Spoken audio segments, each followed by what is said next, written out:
Here we go. Yeah, I don't know. It took a little minute to get in here.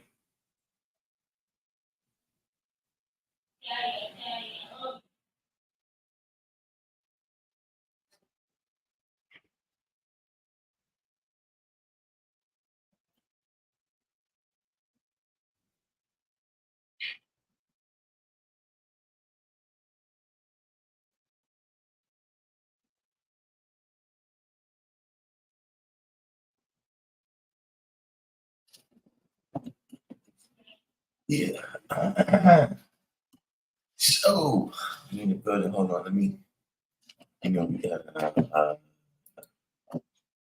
What happened here? We have our. Let me make sure we got our video queued up here.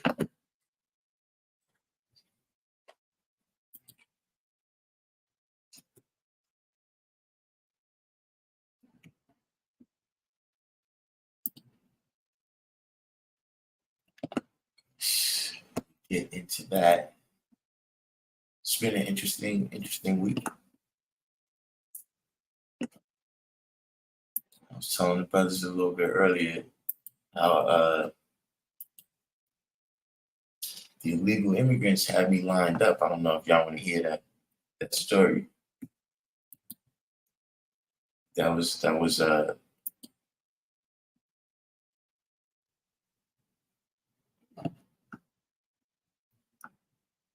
I don't know how you describe that situation. Yeah, that really happened.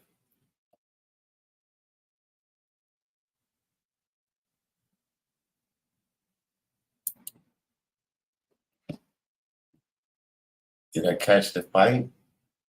I caught the fight, man. That was I thought that Spence, he wasn't in something that wasn't, I'm not sure what the situation was, if it's age, if it's weight, if it's wars, whatever it is. But Crawford came in with the perfect game plan and the perfect execution. Uh, you know, uh, it just seemed like Spence didn't really, he just thought he was going to just run the table. You know what I'm saying? And when that didn't work, he didn't really have nothing else. His it looked like his strategy was to try to stay close, you know what I'm saying, and land a big shot. But Crawford was too fast, too accurate, and his balance was too good. So even though he was getting close to him, he was catching him with a lot of shots, man. And like I said, I don't know because he did get a lot of damage on his eyes, so I don't know. Maybe he wasn't seeing the punches. I don't know if it was the weight class. You know what I'm saying? But I was thinking about I was gonna show it to the boxing class as a kind of like that was a textbook win right there from Crawford. That was textbook. But yeah, they running it back at 150. But look, I would like to see if it was something else. You know what I'm saying? But I mean it's possible that Crawford is just that dominant over him. But let's see what happens. But says Spence gonna run into an early grave. I mean, look, he definitely ran into a buzzsaw right there, and it's definitely got to be something. Meaning, in that particular one, uh, I mean, he was outsmarted, outclassed. He was Crawford was faster, he was stronger, he hit harder. So you're gonna have to come with something. You know what I'm saying? I don't know. You can't just you can't just You bring that back like that. Oh, so you're saying Spence had to rehydrate to make 147? Yeah, but was just eating his punches. That's what I'm saying. You can't, you know what I'm saying? You can't, if he just run it back like that, I would actually be concerned for his safety. Gossip Shah said 154 is a big difference. 154 is a big difference. You know, when you talk, it's not a big difference out here for us. But when you talk about world class, where the difference is in millimeters, the difference is not in inches, it's in millimeters. Then yeah, whole 7 pounds is a lot.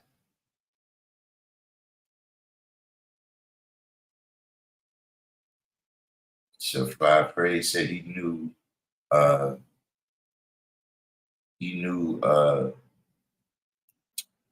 Crawford was gonna take it.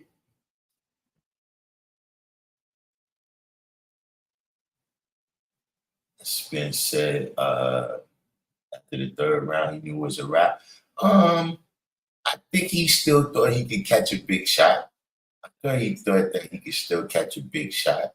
But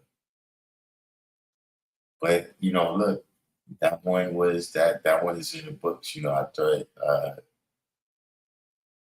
just in terms of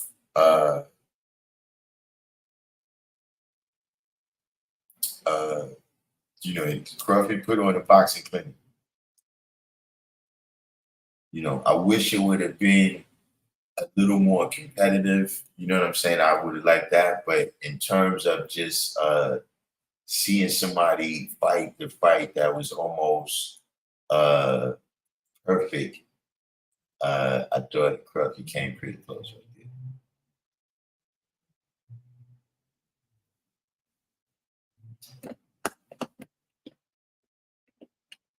So let me trying to get us up to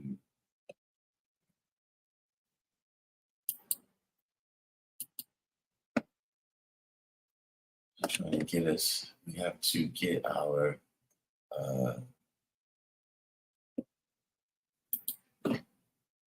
we need to get our presentation. We still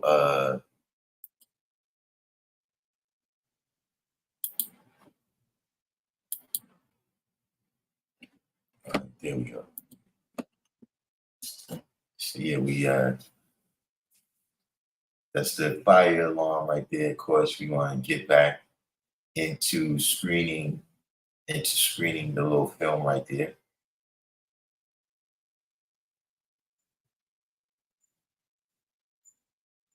DC Realm said delayed blocking reactions. See,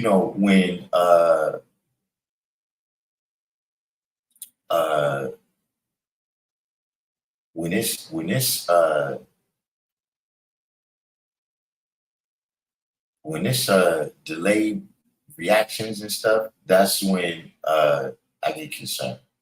Just in terms of, especially if you're talking about somebody that look, you're already a champion, uh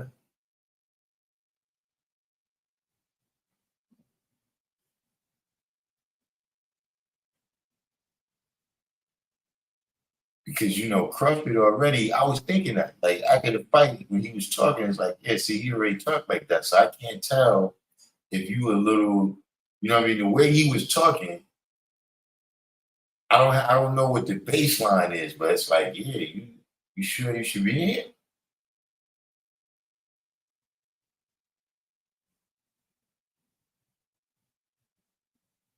But that's something else. You know what I'm saying? But yeah, I definitely, yeah, I had to check that. That's why they paused the fight at one point and had the doctor come in the ring. And I mean, he wasn't looking like himself. Totally, like I said, I don't know if he can beat Crawford now, but he can fight him better than that.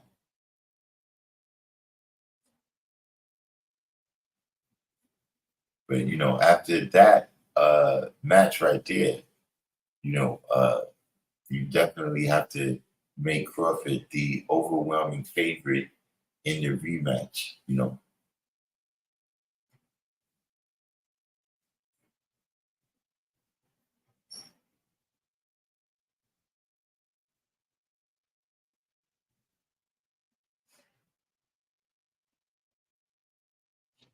Clay Cole LeBron said the fight happened 2 years too late. You know, I hate that about modern boxing is that you know, this and I'm going back into maybe the 90s, definitely the 90s. Like you had a few people, but you know, guys don't fight whoever's the next up no more. Like before, it used to be, look, whoever's the number one contender, they got the next fight.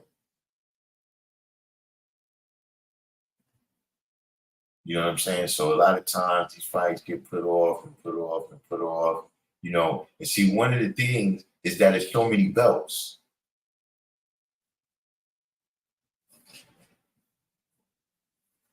See, so you can not fight the champ and still be the champ. See, when it was one belt, like, bro, I need that. I got it. See, now you got the dude that you didn't fight, but you got a belt and he got a belt, and so now it's all political. See, before, like, nah, bro, you're not the real champ.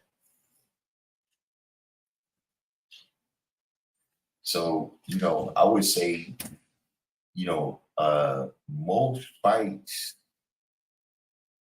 you know, in terms of those big fights, you know, some fights I actually like. Look, I think Shane Shane Mosley and Floyd Mayweather might have went differently at 130 pounds.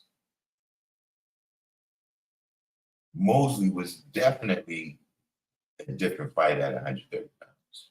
You know, by the time they fought, he was done.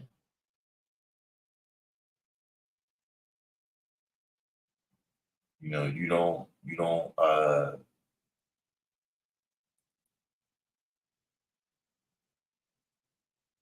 right. Lennox was the type of person like that. That's what I said. Like Lennox was around in Tyson's prime, but you know, he was just a fighter. You know, he was, you know, he won. He was a contender, but you know, he wasn't looked at as like one of the dudes that's like, you know, having chance to take the belt.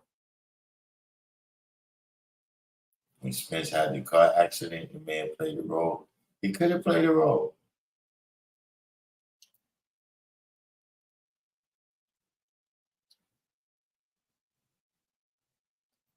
It could. SW, you having problems with your phone too? I'm uh I'm having issues. My phone. I dropped the phone. The screen broke. The dude told me $110 to get the new screen, and $130 to get the new phone. Is it me or is that some kind of scam? Like how the hell? Like if that's the case, why didn't you just sell me the screen?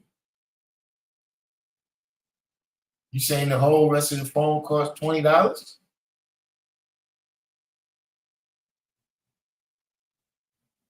Can't figure that one out.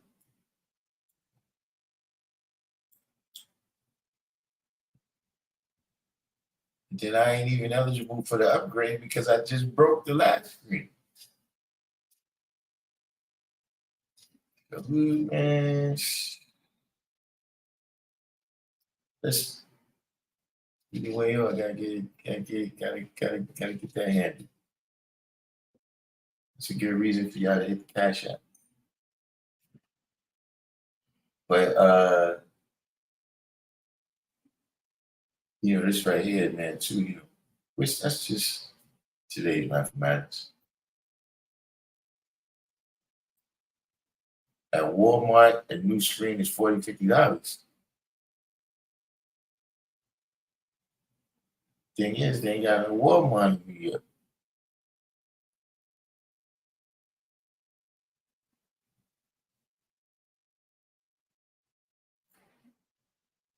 So that kind of leaves, I ain't get a chance, right now. Yeah, I went to the hood place. I'll go to the hood place. She don't got the phone. So, the next, I got to go. I'm going to check the Africans.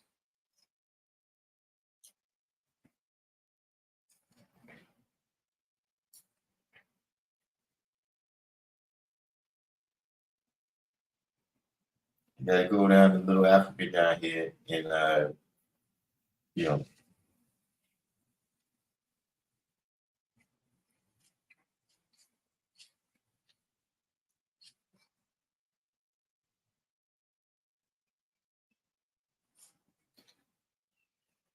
but, like I said, this is not real complicated, but, a lot of people have our knowledge. You know what I'm saying?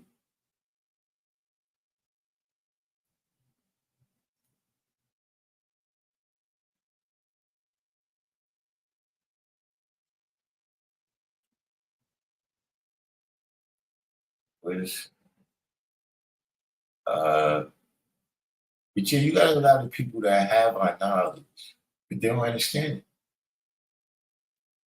They don't know what it means. Like, they say, black man is God. Yo, uh, pray for me.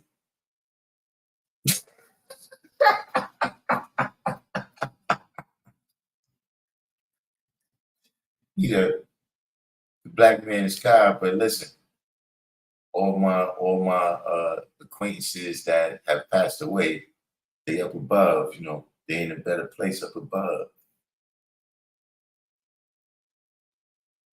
You know what I'm saying? So, they have our knowledge, but they don't understand it. And they've seen our culture and they want to be a part of it, but they don't want to live it. You know what I'm saying? So, at the end of the day, sometimes things can become just a catchphrase. But in all reality, man, you got to understand this knowledge and live this culture. Look, to be one of us.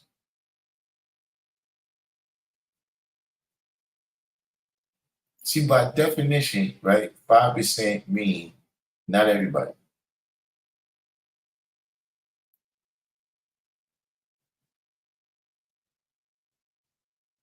So some people is a different element of existence. And that's, fine and good. But in the terms of, in your travels and you moving around, you got to remember not to let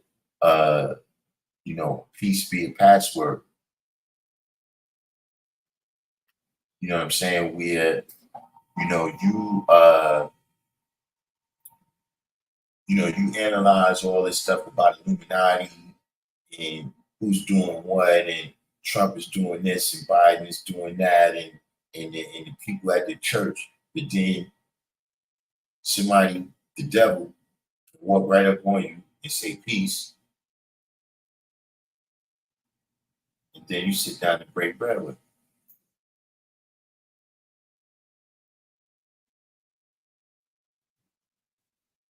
So, you know, that's the thing.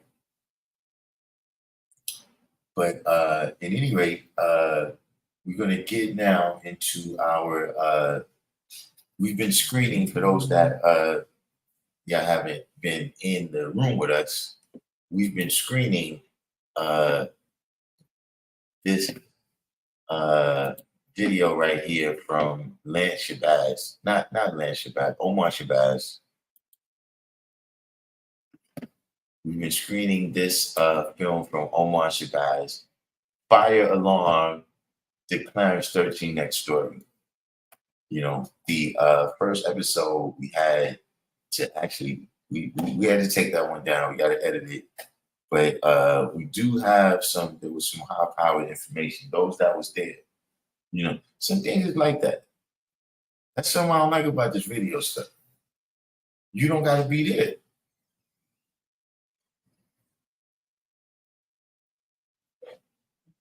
Like that was a whole thing. Where like, somebody would ask you something like, what's this?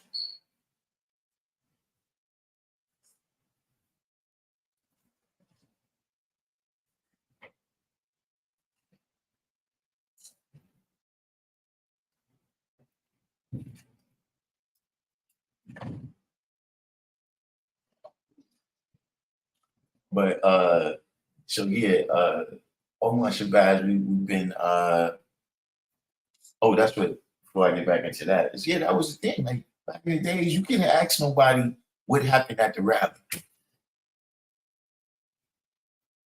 What happened at the rally? Where you was at? Go on, God. No, it ain't that late yet. Yeah, tonight. Oh man, at least man. I drink Chris. That's it. Yeah. Yeah, tonight. You couldn't ask people like, yo, what happened at the rally? You know what I'm saying? In fact, when Brother CEO, well, we was, you couldn't just like, you couldn't just not come to school. You didn't come to school, man. Brothers came, yo, hey, what's up? Good. You all right?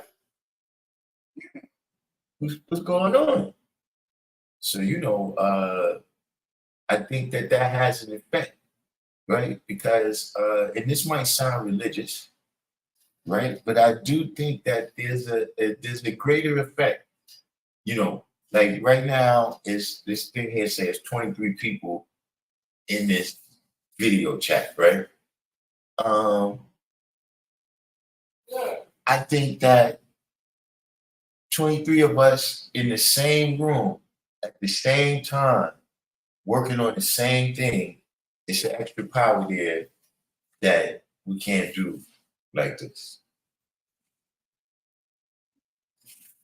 That, once that unit is formed, right, that whole becomes greater than the sum of all the parts. Peace. So for some things, you got to make it. You see, don't forget, y'all, all this internet shit, the devil made up. So if he pulled the plug, right? If he pulled the plug on my channel, then what? Because he got the power to do that.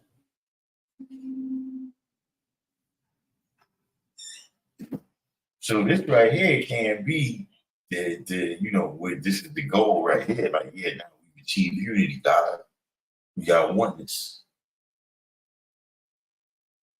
So for some things, now you got to be there. See, because all those other people is mystery gods. Hear me out carefully what I'm saying, right? When it's something that you could do, right, but you don't do it, and you like, yeah, nah, man, the brothers over there, you handle it. See, you talking about mystery gods. Because according to you, you're a God. They're not your gods. So for you to be talking about somebody else that's gonna do something, you're not, then yeah, you back at square one.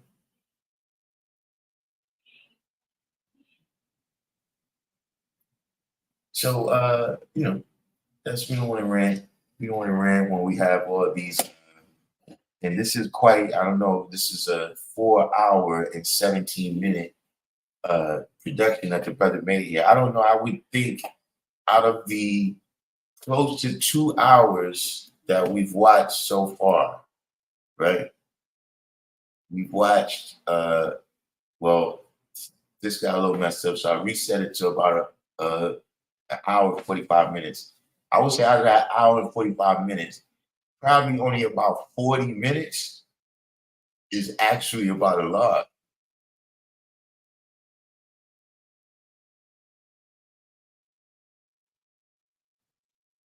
So there's that part. But again, this is the fire alarm, the Clarence 13X story from Omar Shabazz. You know what I'm saying? You know, you can go over and check out his page. He actually does a lot of videos. He does a lot of videos about the NOI, and that's kind of where we at, you know what I'm saying, from watching the video. What I've come to the conclusion is that, Malcolm X was a major influence in his life, and through the influence of Malcolm X, right, he was drawn to the NOI. And, because of his love for Malcolm and I guess the attitude of some in the NOI towards Malcolm, he didn't have a good experience. And so he's taken it upon himself to expose, a lot of things that he thinks, in his view, I guess, the inconsistencies, in the doctrine and how the NOI lives. And, he's chosen in this instance to use Allah as a storytelling device. You know what I'm saying? Because,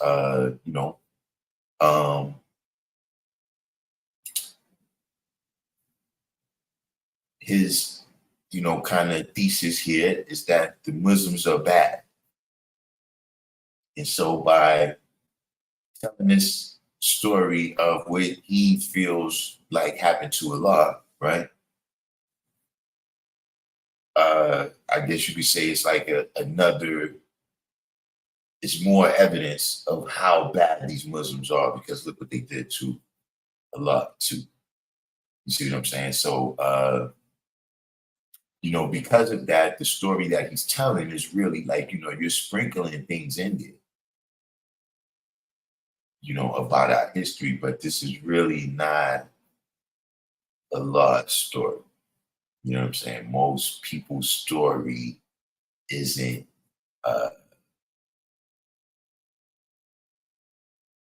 told outside of the context of their life. You know what I'm saying? Like, you have more history about some other people in the nation than you have about Allah. You know what I'm saying? I mean, like, you got people in there telling their story, and they were never 5%.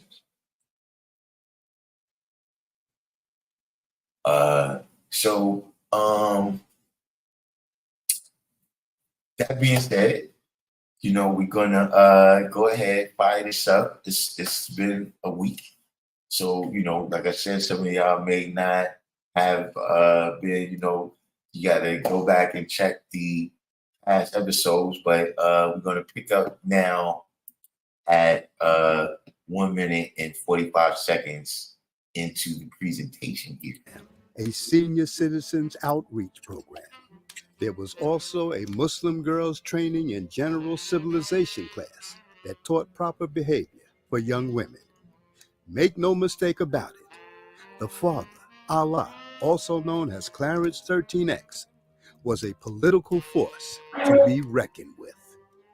The mayor of New York, John Lindsay, visited the academy many times, and he even found employment with the city for Brother Clarence. We located some motion picture footage of Brother Clarence speaking to the popular WNBC4 TV's news reporter, Gabe Pressman, where Clarence can be heard speaking favorably about the mayor's refraining from unleashing the police on Black youth during the rebellion over the assassination of Dr. Martin Luther King Jr. Traits, what characteristics does he have that appeal? He did not give the order to kill my people like it's happening in all other cities. And it was a federal law for anyone that ride or loot. And he didn't give the order. I mean, by not giving the order to shoot? That make him he let the people know that their life was worth more than property or material things. And you think that this has been the big difference in New York? Yes. Well, he walks around, he shakes hands with people, he speaks to them, yet he doesn't have the money to do the things that he wants to do. So don't the people feel let down because of that? No, he let the people know that he does not have the money and where the money must come from. That's the only thing he can do. So then you have the feeling that he levels with people. I speak for the 5 facilities he do. And so far, he have leveled with the other people. I know that too because I'm not the only one that love him up here. The same strength in Clarence's eyes he had as a young man was still present, and he still expected the dominant society who brought black folks to a foreign land against their will needed to pay a debt. The expectation was more than reasonable. Brother Clarence needs to be mentioned much more in the story of Malcolm X. It's impossible to avoid it. All right, now see, listen. He says it right there. And look, this is what we're doing here. We scream this, right? And we say this is how we. He says it right there. You're not attempting to tell a lost story.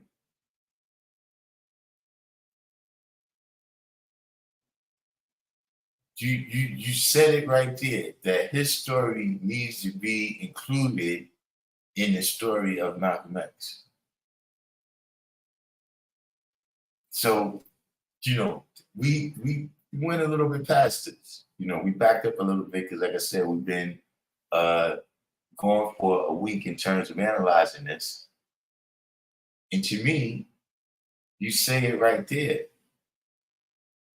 Like, listen, bro, everybody in the world can have their story told on their own.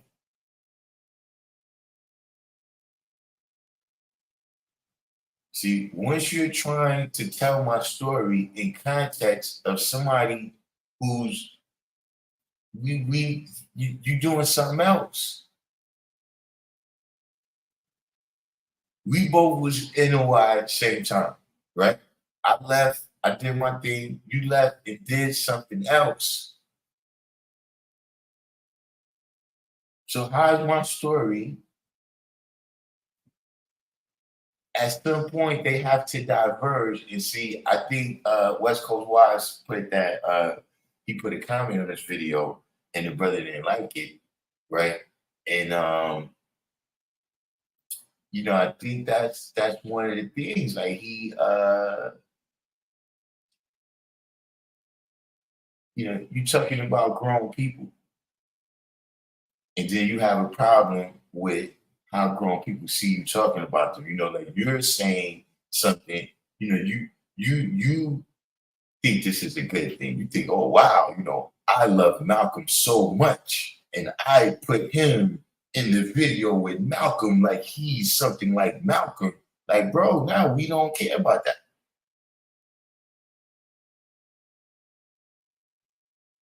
Like if that's what you're going to do, but look, you could have put that on there. You could have said, look, there was other people that was like Malcolm in the minds. And Allah was one of them. If you wanted to put Clarence 13 next, put Clarence 13 next, because you're not one of us. But this was,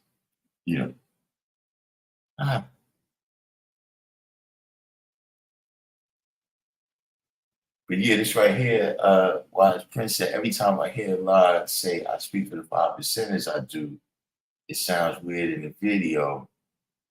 He said, oh,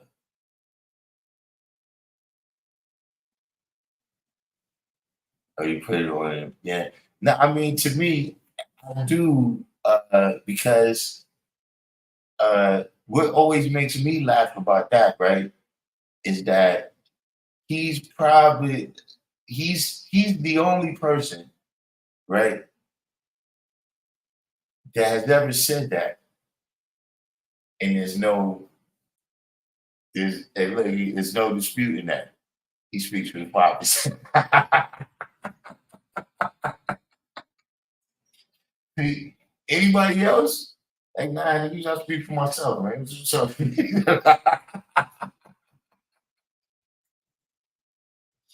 How you gonna speak for me? You don't know what I know. Can't have my wisdom. But yeah, that to me, that's why I always laugh every time it goes past that line. Because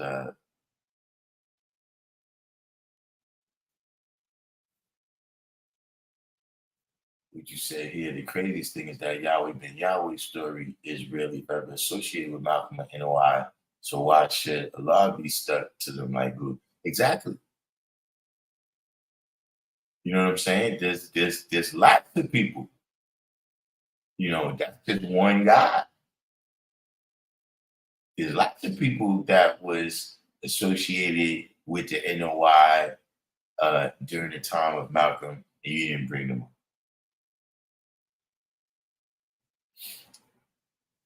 I think he's using the 5% story as a chance to trash talk the NOI.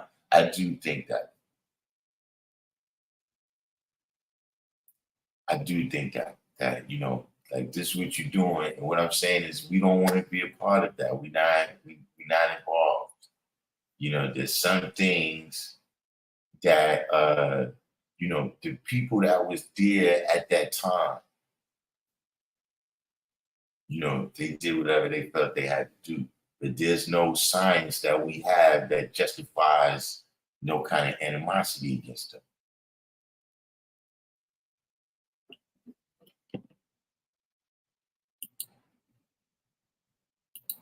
Clarence was accused by some of selling out when he accepted financial assistance from the white power structure. But Clarence didn't hide it. Unlike Elijah Muhammad's hypocrisy of receiving financial support from Texas billionaire H.L. Hunt. Can't nobody scold you? Can't nobody blame you and make you feel bad? Can't nobody ride you about the commitments you had? Everybody got to realize that we all had to compromise and put on suit and ties when push comes to shove to find out exactly what you're made of. The building at 21 West 112th Street, where Brother Clarence's apartment was on the 5th floor, was conveniently located to easily get to Muhammad's Mosque number 7, where Minister Malcolm X headed up. The distance was a hop, skip, and jump. Malcolm spent 12 years in the Nation of Islam, and while he was a member, all law enforcement agencies, police departments in every city and state considered Malcolm the most dangerous of all the Nation of Islam members.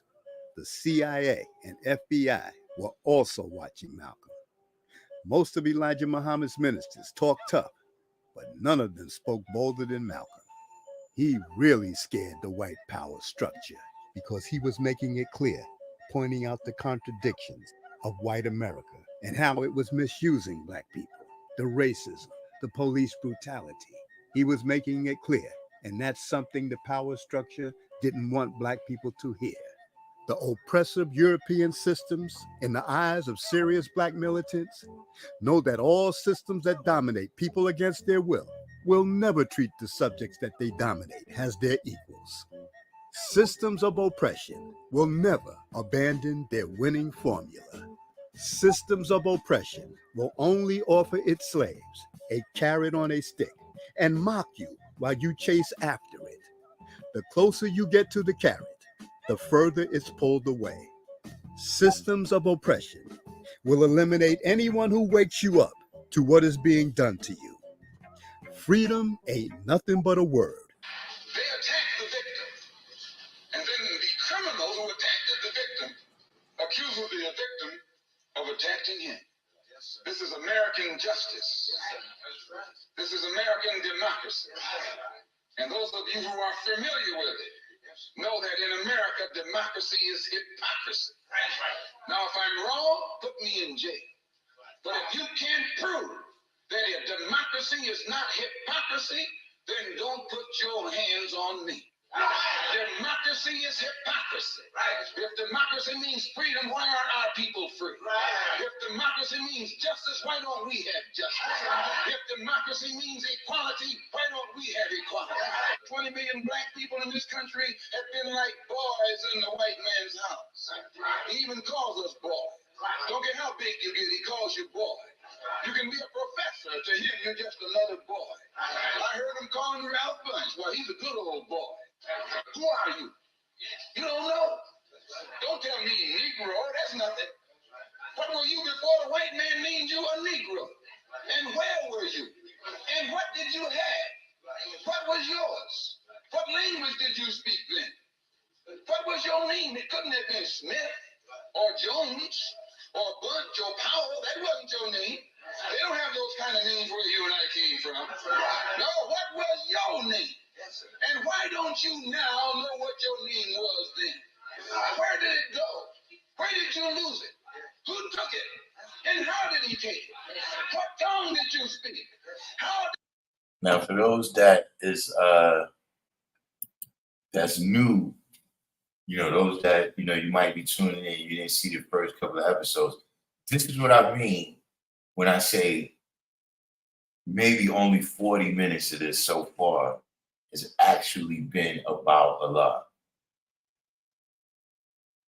Like this whole stuff right here, like we understand Malcolm was a great orator. But why this speech is in the Clarence 13 next story? Just see, because here's the thing now, at a certain point, like, bro, I mean,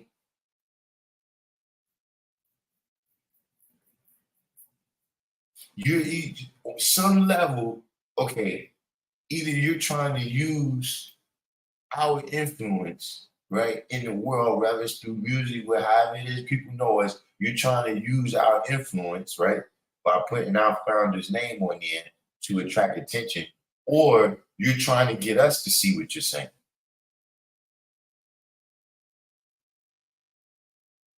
And either way, you just put a device in there that's going to attract attention to something else. Listen, Malcolm X is a great man. You don't need no extra attention from Malcolm X. You ain't got to pull no gimmick when Malcolm is on the mic.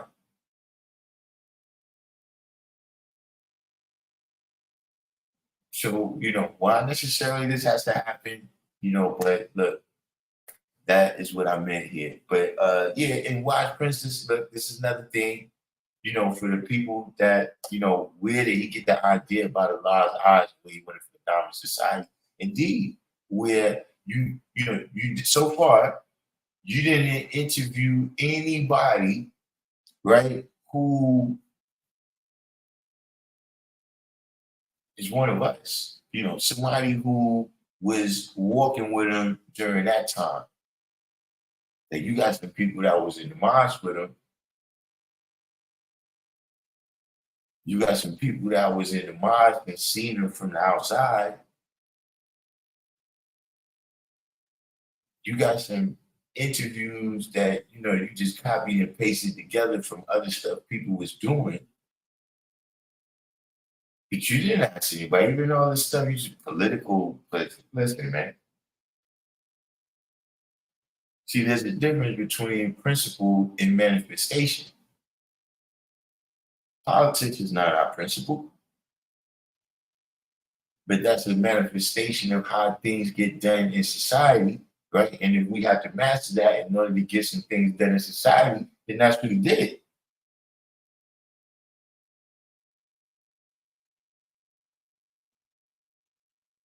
But you're right, he comes in with his own analysis of what it is. When there's people around that was there, that was told exactly why things was done. Zitro Publications, welcome to the channel. Kasim.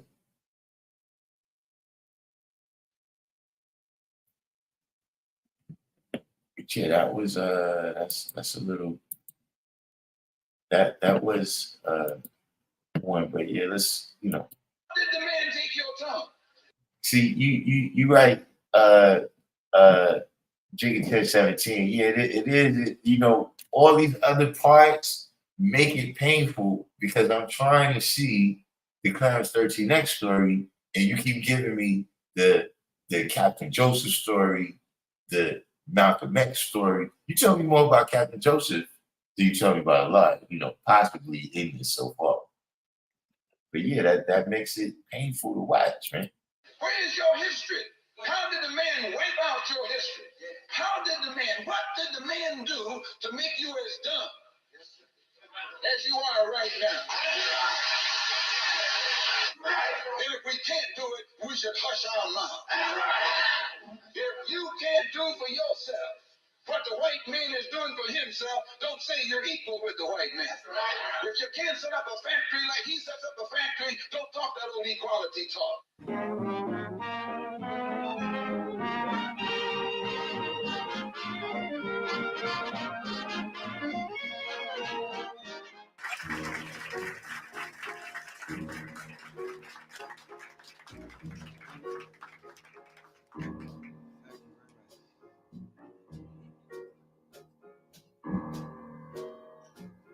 A small boy walked down a city street. Hope was in his eyes as he searched the faces of the people. See, some of this stuff now, look, I'm not a filmmaker. Is anybody out here a filmmaker? Like you do, y'all got my little videos, but I'm saying, like, look, the continuity on this thing, right, is all over the place. First of all, because of the way you're telling the story, you're telling two stories and intertwining them, and they're out of chronological sequence. You know what I'm saying? And then, like, see, even this, right? See, they got a law right there. Those pictures is not for the 60s. The pictures in the background, if you look at the clothes that those people got on, that's not the 60s. Might be Harlem, but it's not the 60s. I'm just saying, just as a filmmaker, there's some things with this, man. You know, well, I'm not a filmmaker. Let's say as a you know, just watching it as a movie experience, is the continuity is off. Like this stuff, it creates dissonance.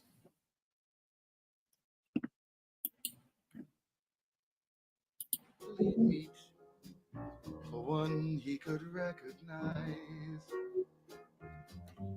Brother, where are you? They told me that you came this way. Brother, where are you? They said you came this way.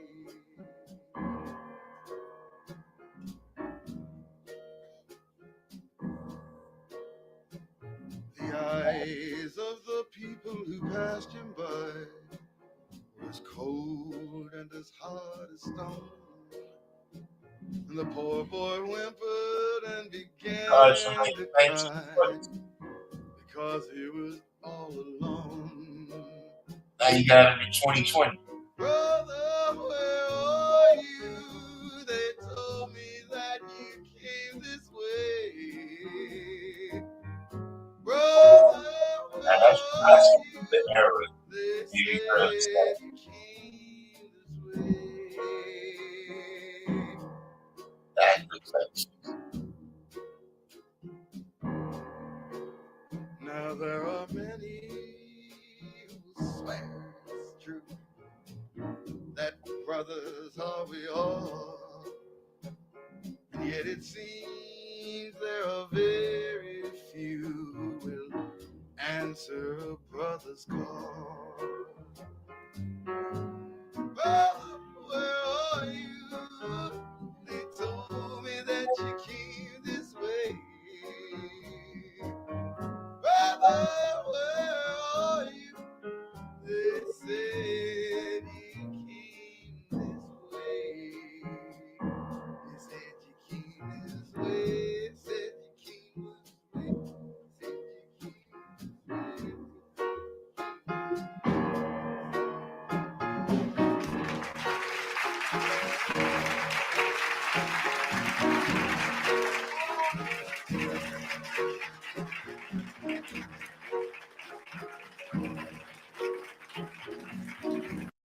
I don't know what's going on here.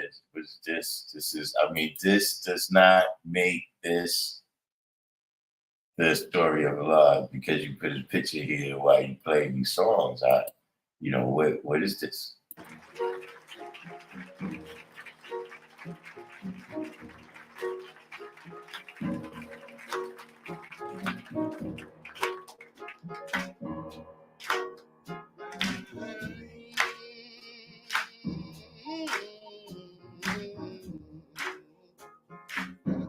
And now there are many who will swear it's true that brothers are we all, and that's why Okay, we're gonna scroll ahead a little bit here. We gotta get to something because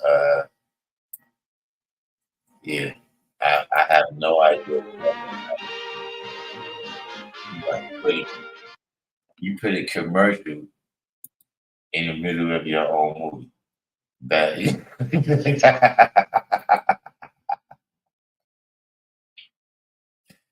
yeah, I don't know what that part was about, but look, it's supposed to be back to the program now. Let's see what's going on.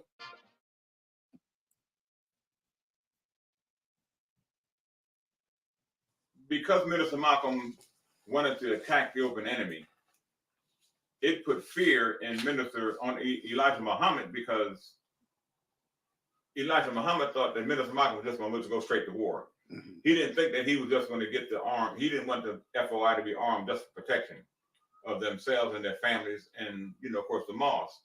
He thought that once they got arms, the next move was forward. Let's go. And they was real fearful of that. Minister Malcolm would have went to war. That Los Angeles thing, he went to war the whole way to Los Angeles. He just waited until he got to Los Angeles. But the Muslims make it seem like Malcolm was some madman. I guess they were thinking if weapons wound up in Malcolm's hands, it would just be, they wrote books saying that he taught bloodbath teachings, right? Like he was some crazy man. Well, that takes the pressure off of you. If you can point your finger at somebody else and give them a convincing story, that takes the pressure off you for not following the rule or following what's supposed to have been done. What is the justification for them not to be armed? There is none, other than I'm a coward. Exactly. That's it. So they start name calling, and they had the press, and they was doing their own press at that time too, because they had their own little printing press. So they put it out there. Yeah. That he was wrong, that he was crazy. He got killed because he believed in that. Exactly. He taught violence. Right. Because Elijah Muhammad himself said he taught violence, so he died by violence. Right. Come on, man. Right. He taught self-defense. But listen, here's the thing though. Here's the thing. Don't forget that they told us to buy swords. Is it nitpicking? Is it nitpicking to say that at the very least, coming out of intermission, we could have talked about a lot during the story of this is what I'm saying, bro.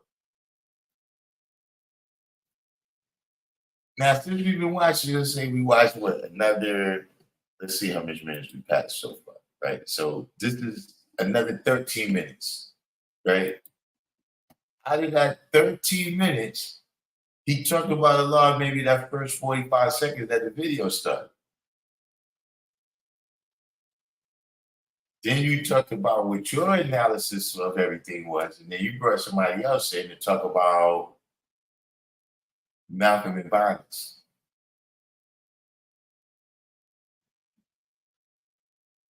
Hold on one second.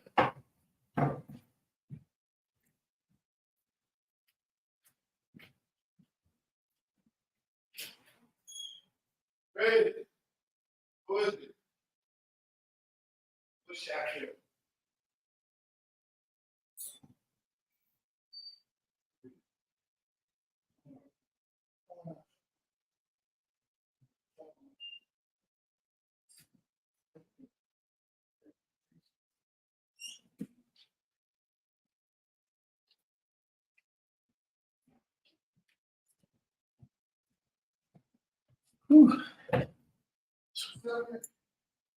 What?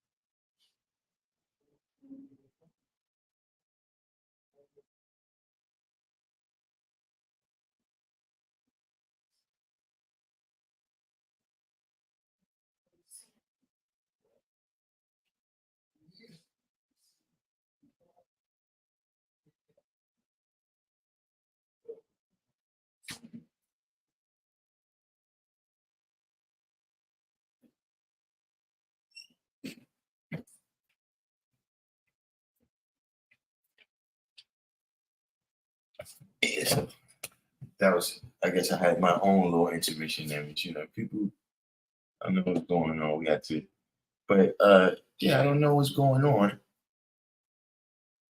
I don't know what's going on with this, but hopefully we'll get back to something about Allah in the next, short period of time. Like I said, I saw we coming up to the part where the end of what I looked at so far. I didn't look at the whole thing. This brother right here, he does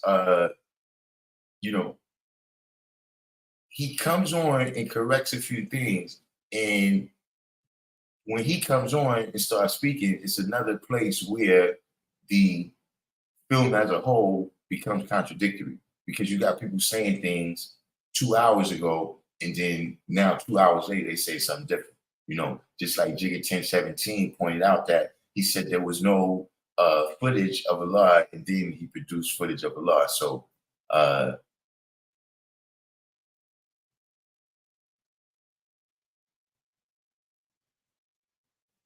he said, is the actual date that he posted the video in tribute of 5/19/1925? What's 5/19/1925?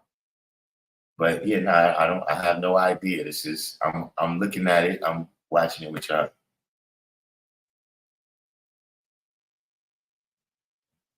Why didn't he interview Muslims that follow Elijah and then W.D. Muhammad? I mean, did he have no, he didn't. I didn't see anybody on there from that. There's another brother. He has a channel called Barbershop Conversations, and he also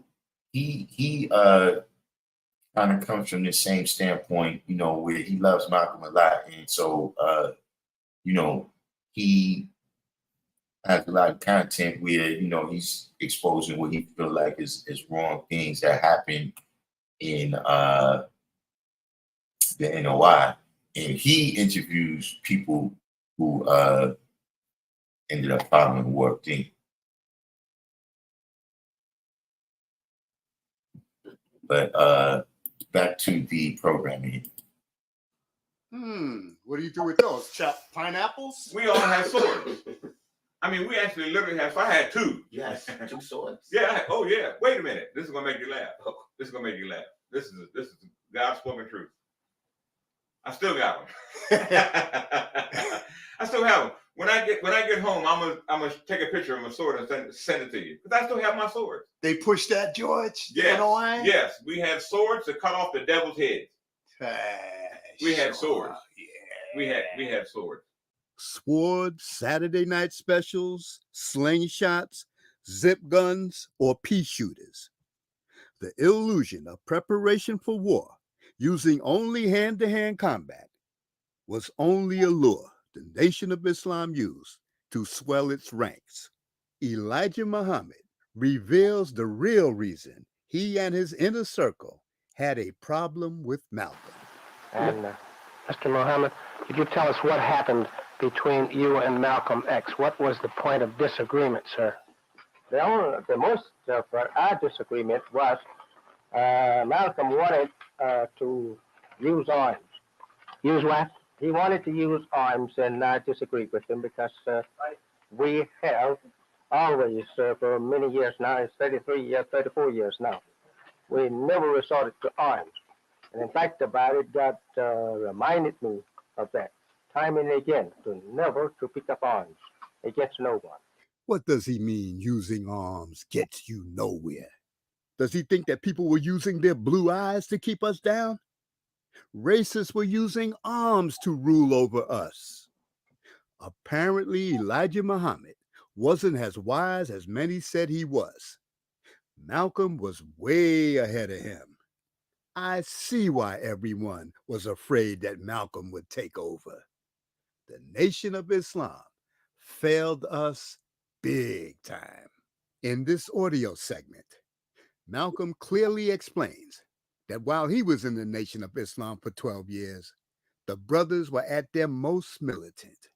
They were ready to throw down, but were held back by Elijah Muhammad and his cowardly staff who only wanted fame, luxury, and wealth. See, the Black Muslim movement, it was organized in such a way. Now, see, we covered this in the first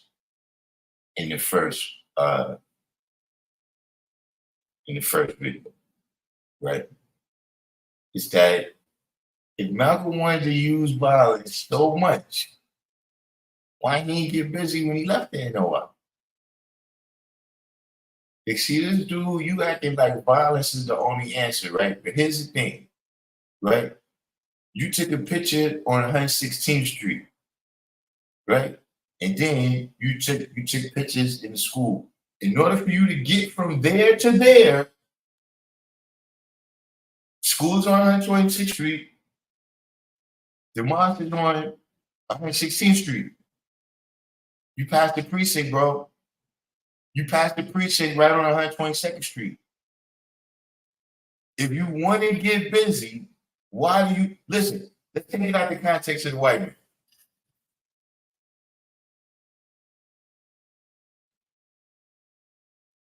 If you want to get busy with somebody, why you gotta come get us?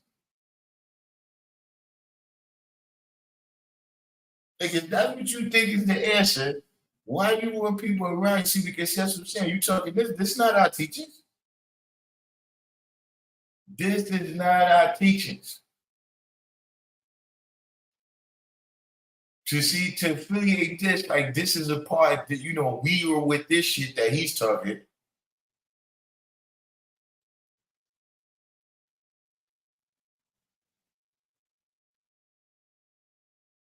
But, again, that's been my question all this time.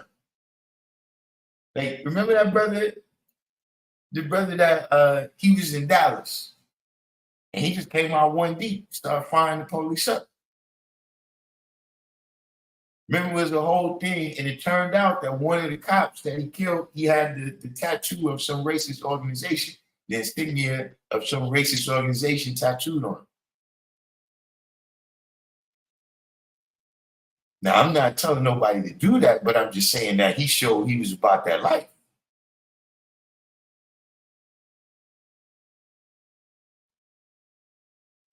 Whereas everybody else keeps saying, like, listen, man, look, 2 years ago, right? If you wanted to get busy, that was your chance, right or wrong.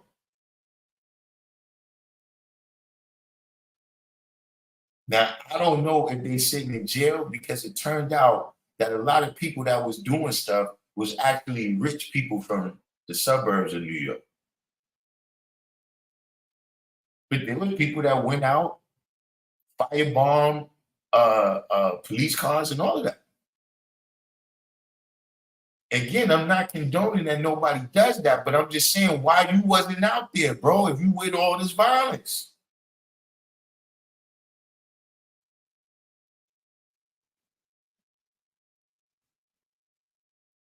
Like, opportunities present itself every day. All you gotta do is go up on 125th Street. Trust me, police gonna fuck with somebody by the end of the day.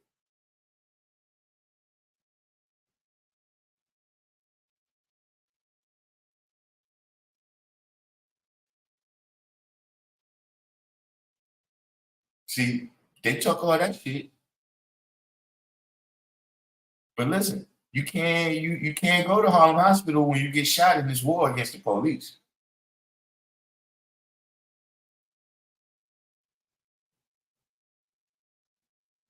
You can't go down to the Whole Foods.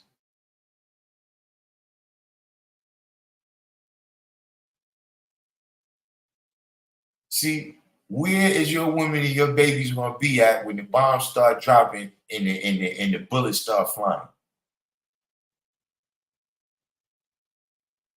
Now, if you're in a situation where your country gets invaded, you ain't got no choice. You ain't got no choice. But you're planning to do this. If you're going to make a plan to do it, why would you plan to do it in a way where you at a disadvantage? But see, you didn't put that part of Allah's history in there. Because this is not about Allah. So you didn't put in there that no, see, Allah went somewhere where people were shooting at each other and throwing grenades at each other in Korea and was awarded for his conduct in the theater of battle.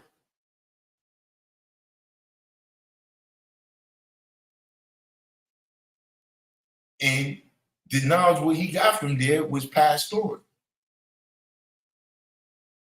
That listen, we're not going to do nothing stupid.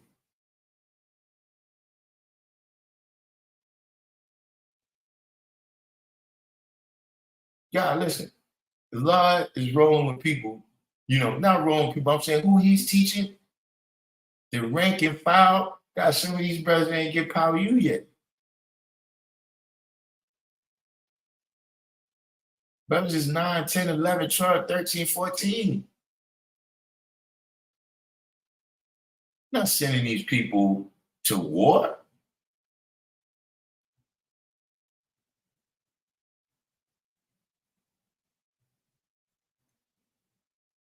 So that's, I digress. But I always wonder about people talking all this smoke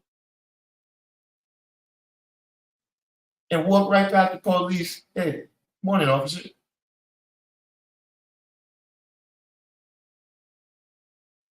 He said he should have interviewed your pops. He was a pioneer of the Newark Temple back in the late 50s.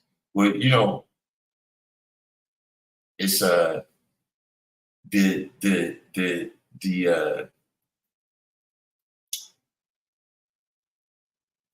there's a lot of accusations against the Newark in the Philly mines. You know what I'm saying?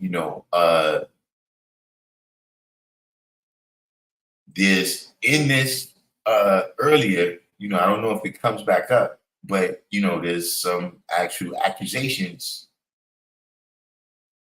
There's some accusations against the Newark mines in here. So and then again, see, it's like, look, if that's kind of his thing, the people you make the accusations against, you didn't really actually talk to them.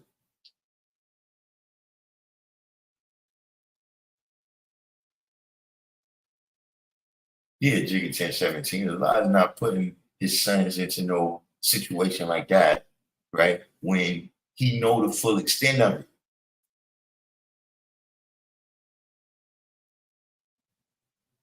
See, a lot of these dudes, they had a couple fist fights. You might have had a shootout with 1 or 2 people. But talking about the actual signs of war,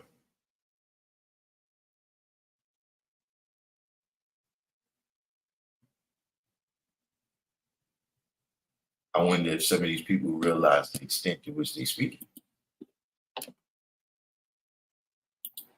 That it attracted the most militant, the most uncompromising, the most fearless, and the youngest of the black people in the United States. That's what went into it. Those who didn't mind dying, they didn't mind making a sacrifice. All they were interested in was freedom and justice and equality, and they would do anything to see that it was brought about. These are the people who have followed him for the past 12 years, and the government knows it. But all these ultra-militants have been held in check in an organization that doesn't take an active part in anything. And therefore, it cannot be a threat to anybody because it's not going to do anything against anybody but itself. The Nation of Islam was too soft for Malcolm. If Elijah Muhammad was too afraid to use rifles, then he should have pushed those damn swords he authorized everyone to purchase. They get you with religion all the time. What's in a name? Let's break it down. Linwood, coming in from the outside. Hold up. Like when he came in. Hold up. Wait, I got to back this up. To the Autobahn. Wait, I know. From the outside with his team. In such a way that it attracted the most militant, one more time. the most I hear this one more time, uncompromising, y'all. Bear the with me. most Bear with fearless, me. and the youngest of the black Bear people with me. in the I United gotta States. hear That's one what went into it. more Those time. who didn't mind dying, they didn't mind making a sacrifice. All they were interested in was freedom and justice and equality, and they would do anything to see that it was brought about. These are the people who have followed him for the past 12 years. And the government knows. Hold Or They aim see that it was brought about. These are the people who have followed him for the past 12 years. And the government knows it. But all these ultra militants have been held in check. off for Malcolm. If Elijah Muhammad was too afraid to use rifles, then he should have pushed those damn swords he authorized everyone to purchase. They get you with religion all the time.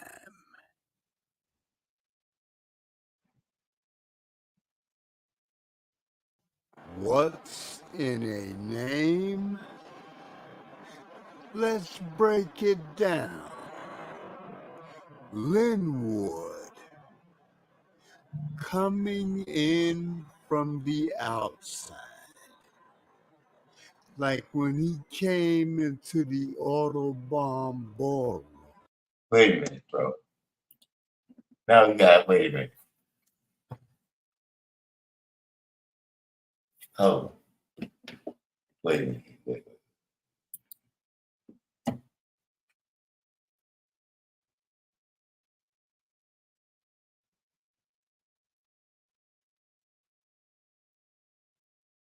This right here says Clarence 13X.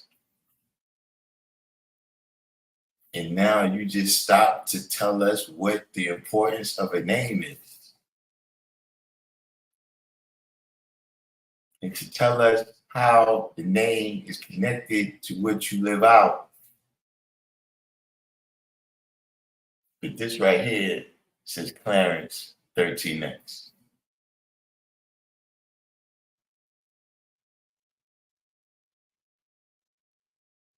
That's rich.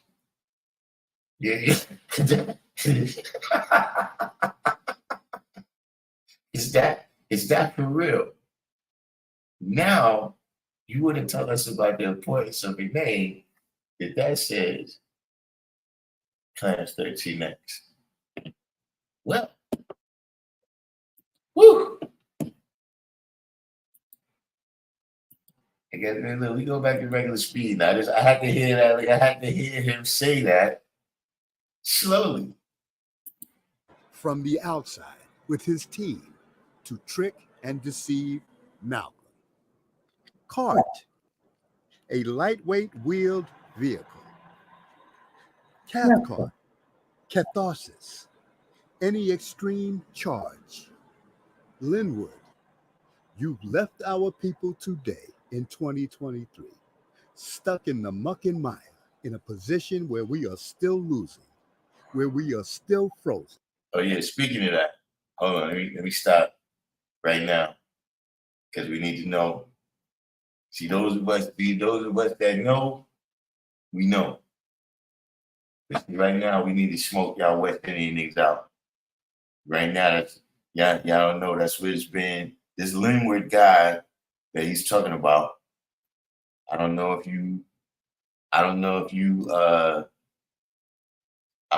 was paying attention to the last live. But in the last live, he was made privy to the conspiracy between this Linwood individual,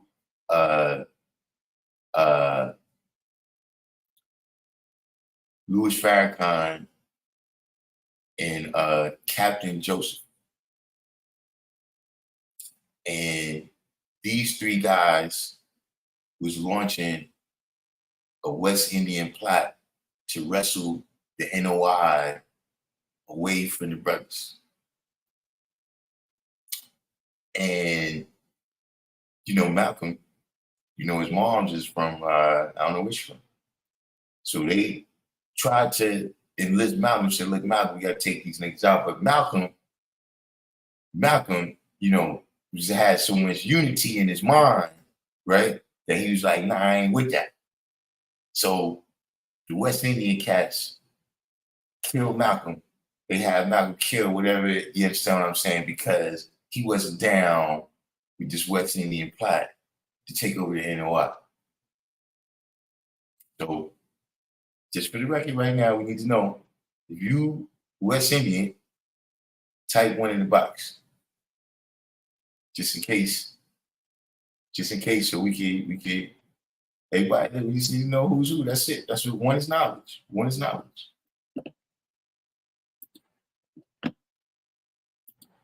And can't get out. We still don't get along with each other. How does it feel knowing you helped the continuation of divide and conquer? Thanks for helping out to leave us in a tangled mess.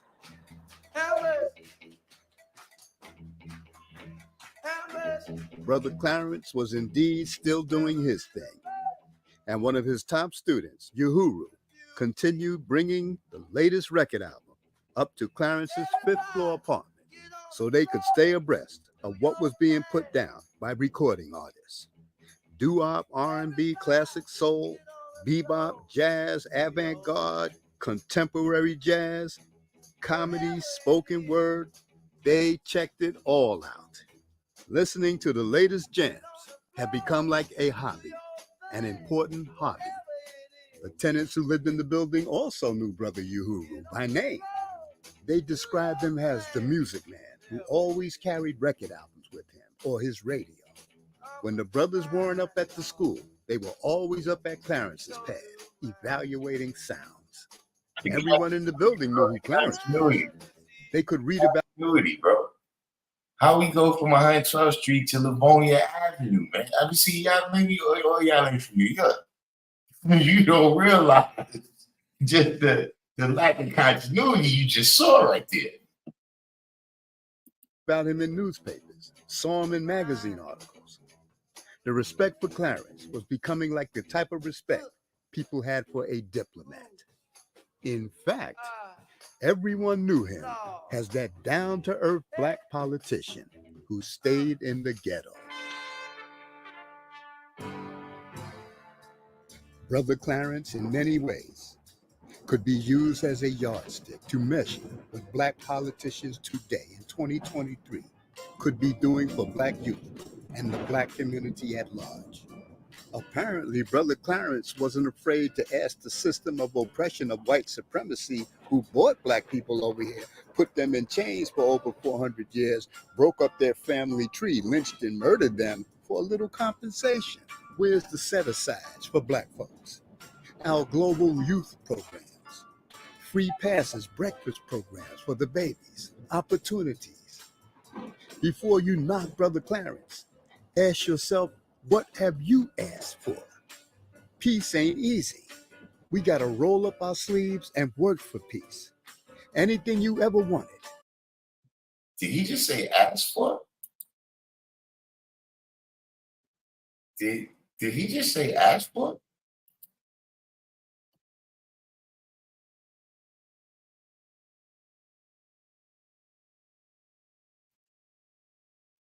Like how does he?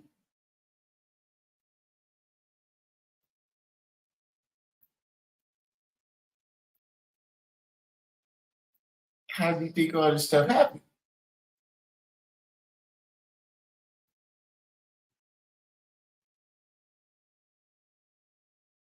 Maybe it's because he's putting this in the Malcolm X story. Like, nah, bro. Malcolm X wanted to go to them. It came to us.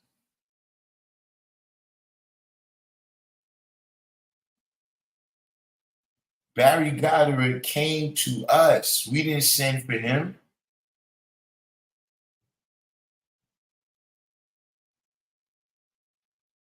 See, you put Barry Goddard's book up there when you wanted to say that the gods was attacking people, but why you didn't go to Barry Goddard's book where it said, I was looking for him and he was avoiding me?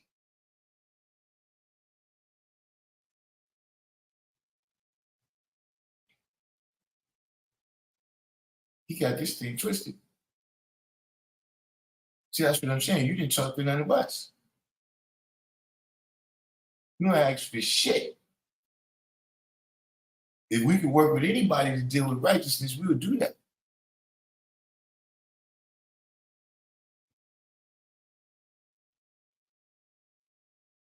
But we here, build or destroy, that's an element of our mathematics that are how we live.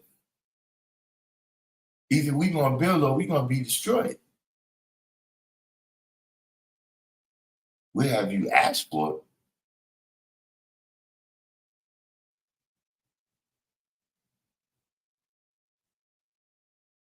See, because you didn't put none of the stuff that Allah did, right? Because you didn't really put the things that Allah did.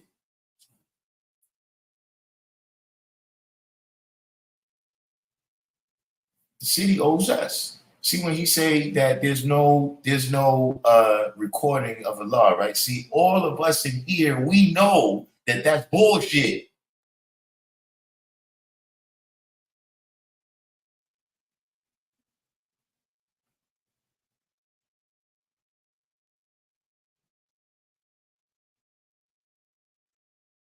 Ask. What mathematics is that? What letter in the alphabet is for ask?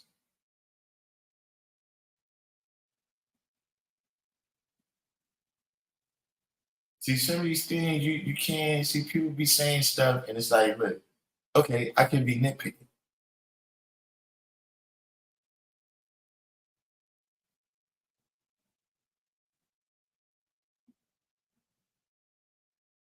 You see, this is fundamental things that you're gonna miss this because you didn't talk to 85%. See, how do you tell the story, right, of somebody and not the reason you're recognizing his existence, you're not recognizing his existence because he was in the army.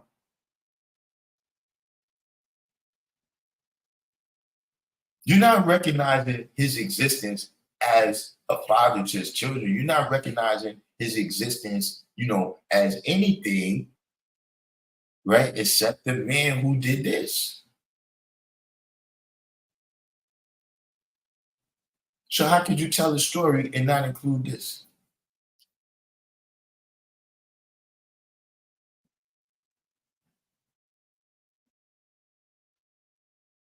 Just in terms of, your research, bro.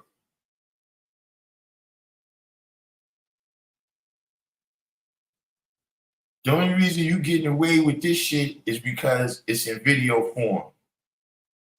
But if you wrote this article as a history, you would be sued. You would lose your job if you worked in the media somewhere.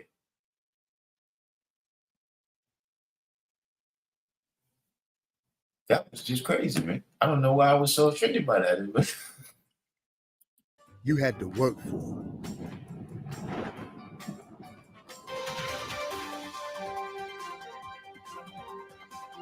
Elijah Muhammad's man God never went to Mecca. Master Farad was sitting down watching television. He was okay, so that little look, I know I'm interrupting a lot now, but look, I just wanted to point out that little interlude about Allah, right? And then listen, that little interlude, which that wasn't even about Allah, right? But that little interlude, and now we back to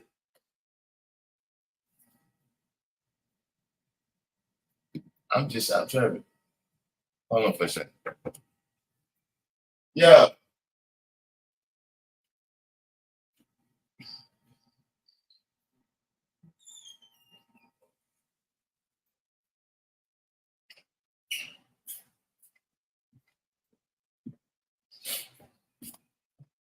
And that's what needs to happen. So yeah, so yeah, we back, I guess on course for his story, but off course if this is the story of, alignment. Was probably bored out of his mind and missed being called God by many Negroes. He spent many years channel surfing with a remote control. And though many people thought he left the United States, he just kept a low profile and was still in touch with Elijah Muhammad and many others. What filmmaker Omar Shabazz finds very disturbing is that he never lifted a finger to come to our rescue over the years. He kept himself locked in hotel rooms, often with his television set playing too loud. Let's check out some of the television programs he probably watched. Oh man, there's that gorgeous sister, Florence LaRue in the group. I still have a crush on her. Oh, she's fine.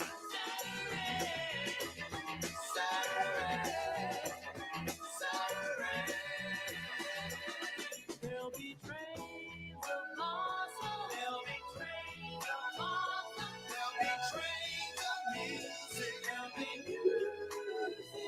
There'll be trains of trust. Trains of the golden bird. Sweet trains of love.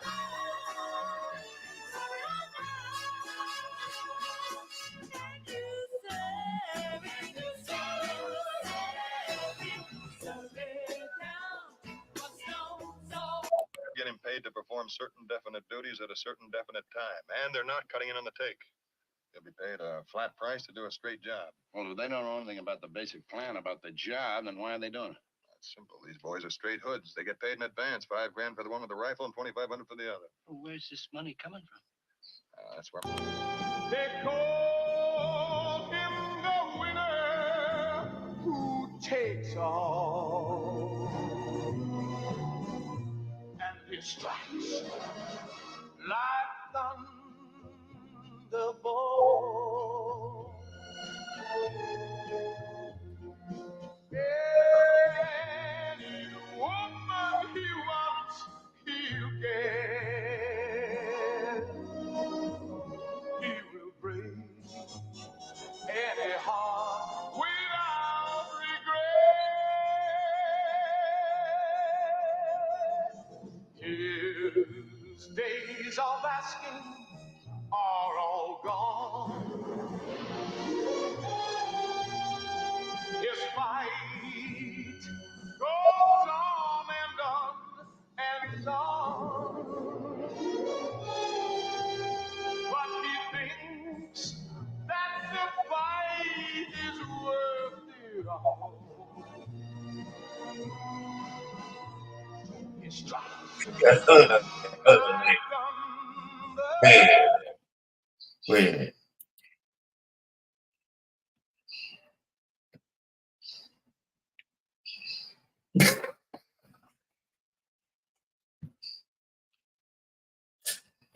NYG.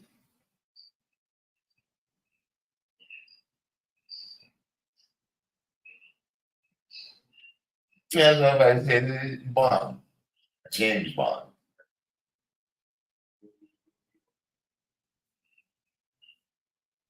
Yeah, this is crazy, man. Like I'm saying, I thought that was the thing. Like, is there any people that make filming? I thought that was the thing, like in terms of runtime.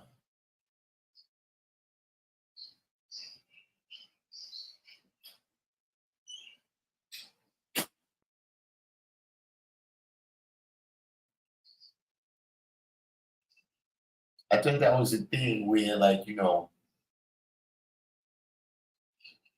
try to keep the movie in a period of time to keep people's attention. And this is just, I mean,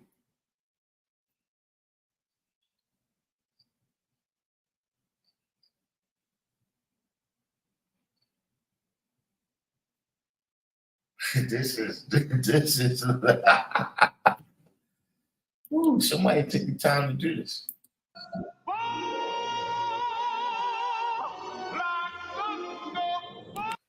We can't make it without sleep. Yes, we can. I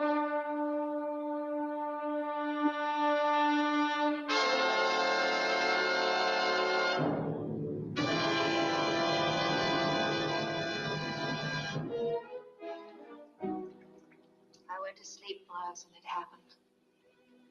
Oh, Becky. They were right. I should never have left you. Stop acting like a fool, Miles, and accept us.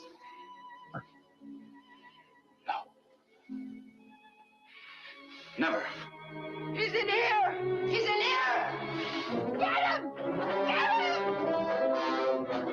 I think you're going to meet a United States senator and a medical doctor who believe that there are a lot of Americans who are starving. You will also meet a man from Hollywood, Florida, whose name is truly Jesus Christ, and a sheriff who specializes in dealing with motorcycle gangs and narcotic addicts. And you're going to meet all of these people in just a moment. And there isn't any name that you can't rhyme. Everybody do Tony. Tony, Tony, Boboni, banana, banana, Boboni, beef, fine, momoni. Tony, pretty good. Let's do Billy. Billy, Billy. You don't believe a word of this, do you? Sure, it's fantastic, but it happened. Don't just sit there measuring me for a straitjacket. Do something. Get on the phone. Call for help. Oh, what's the use?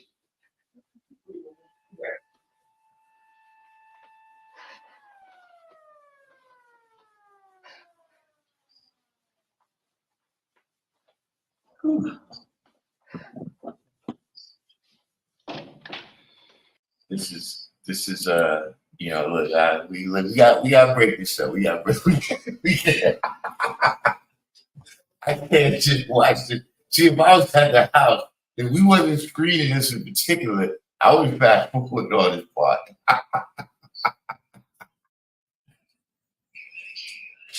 But this is crazy. But you know, look, for the people who this may be your first time joining us to watch this, right? You know, this comment right here, right, where Wild Prince is saying he's going back and forth with me trying to say Allah have followers and I'm one, right? And we dealt with this in the first live that we had about this topic, which is see what separates us from followers, right? Is what happened when the leader went down.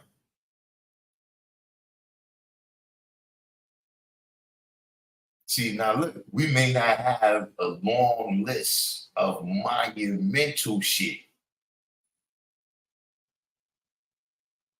But see, we got some things that happened since our leader went down. How about that? See, right now, you're talking about our leader because of what we did.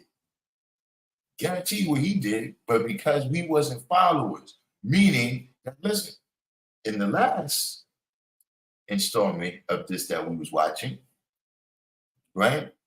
He was talking about a meeting that he attended. It was in the 2000s. And he said that at that meeting, that was the first time that the followers of Malcolm had been together since 1965.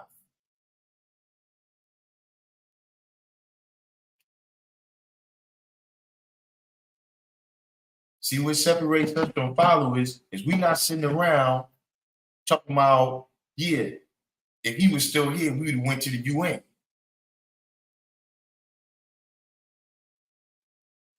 See, you're eternally a follower. See, it's one thing to see a dynamic individual and say, yo, you know what? I need to do, why go through all this? I can just do it like he did. And you being a lifetime follower that now, once something happened with them, you're done.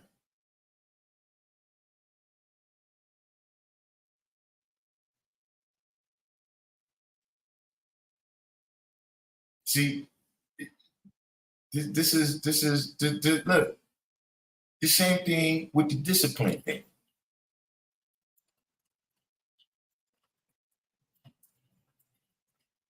See, having discipline is not having a person or a system that you're afraid of.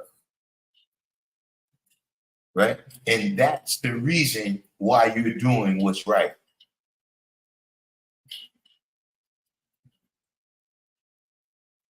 See, having discipline, right, and not being a follower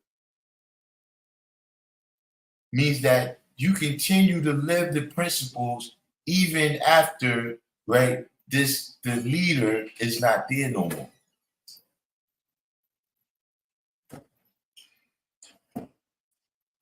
You see, a lot of people from the outside, they don't understand the difference between being a follower and going according to the same set of principles.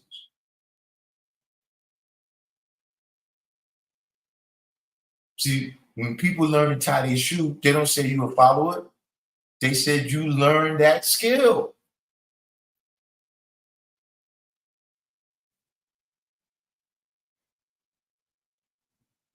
But sometimes you got to realize that a person only has their experiences. So they have to understand things in the context of who they are and what they do.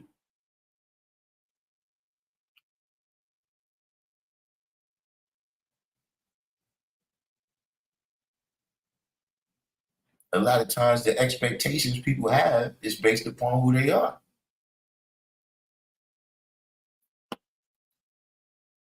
You might as well just place a few dashiki. Yeah, hey, listen. That would probably been better than these interludes that he's been having so far, right? Yeah, King Matt, that's what I was saying. I can't recall the name of this program. The program that he's moving the images around with, but it's a popular program that I think I have it.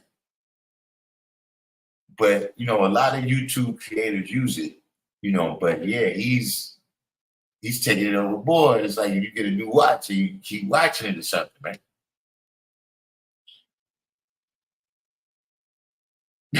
Yami said, are they channel surfing in the middle of a documentary? Now listen, that's the word, Shamik, right there.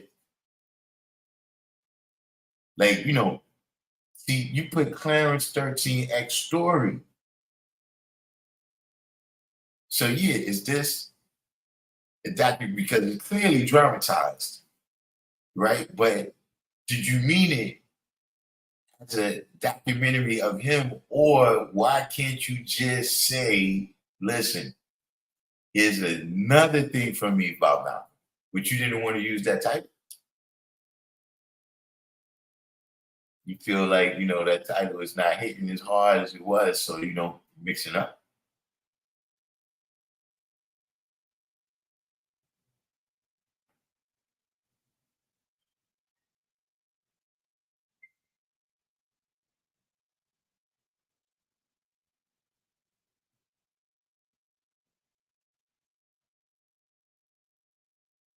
I'll leave that for later.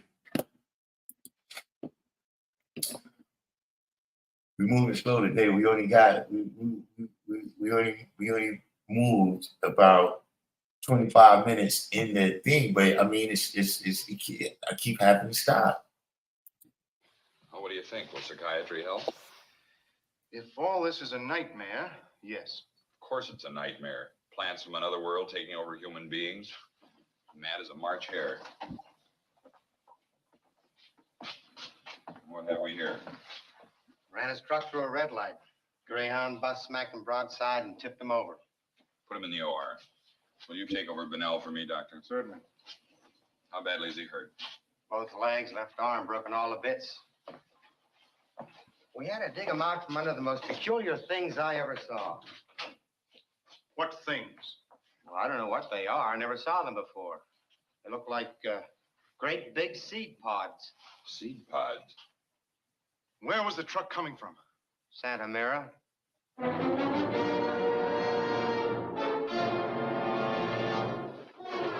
get on your radio and sound at all points along. Block all highways, stop all traffic, and call every law enforcement agency in the state.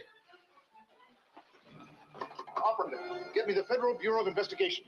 Yes, it's an emergency.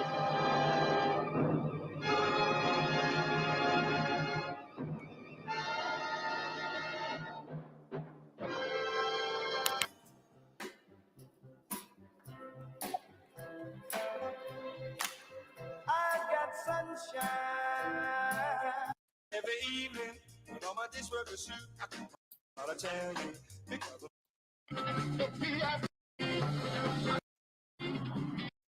so long. Elijah Muhammad says of the Muslims, we carry no arms, and we do not see.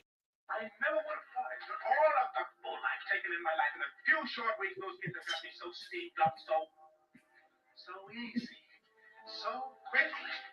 I never would have thought. Hear Clarence's take on it. Very interesting song came out by an artist named. I tried. Sorry about that, y'all, but you know, I haven't been practicing my restrictive law, my discipline. I can't.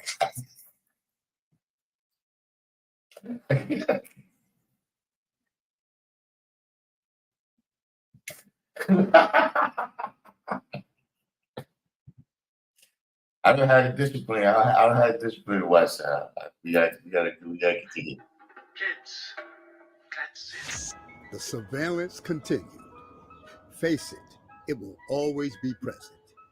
Ask yourself, if the situation was reversed and your people were the ones who conquered another people, would you constantly worry about someone rising up and having an insurrection? Would you constantly worry about someone rising up among the people you dominated? Would you be concerned about what music they listen to? What they watch on television? The radio? What type of movies they watch? Who do they listen to? What influences them? Who shapes their thought pattern? These are legitimate questions. A very interesting song came out by an artist named Gene McDaniels that mentioned the subject of God. Anything mentioning God or the Supreme Being always caught Brother Clarence's ear. So Brother Uhuru purchased the record album and took it up to Brother Clarence's apartment so he could hear Clarence's take on it. The song was titled 100 Pounds of Clay, a rhythm and blues recording released in 1961 by artist Gene McDaniels, gave Brother Clarence, always a critical thinker, reason to think even more about the identity of God and his purpose, as mentioned in the popular song.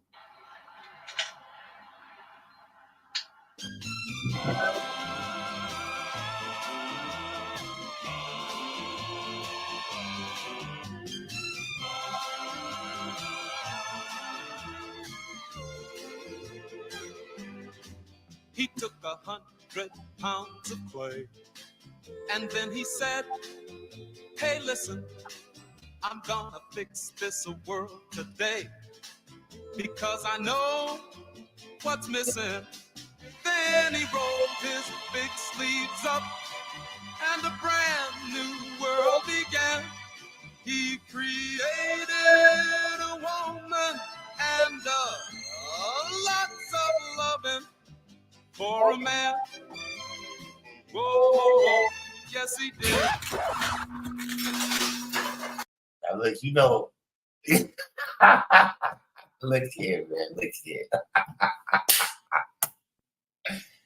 You know, I know some people in the nation. I know a couple people. You know what I'm saying? If anybody was on the, I think was that the, yeah, that was the first segment that we covered this. Allah's nephew actually came. He just on the humble. Like he didn't know we was going to be showing that or nothing, right? Allah's son comes over here. You know what I'm saying? You know, look, you know, this would be news to me. You know, I heard about Law's favorite song and all that. I know about some things. But you know, hey, look, if music has this much to do, you gotta think about that, SW. Maybe that's where all this hip hop shit came from. The knowledge came from music. That's it. Settles it. Fuck problem 13. Listen, we found out right here. You heard it here first.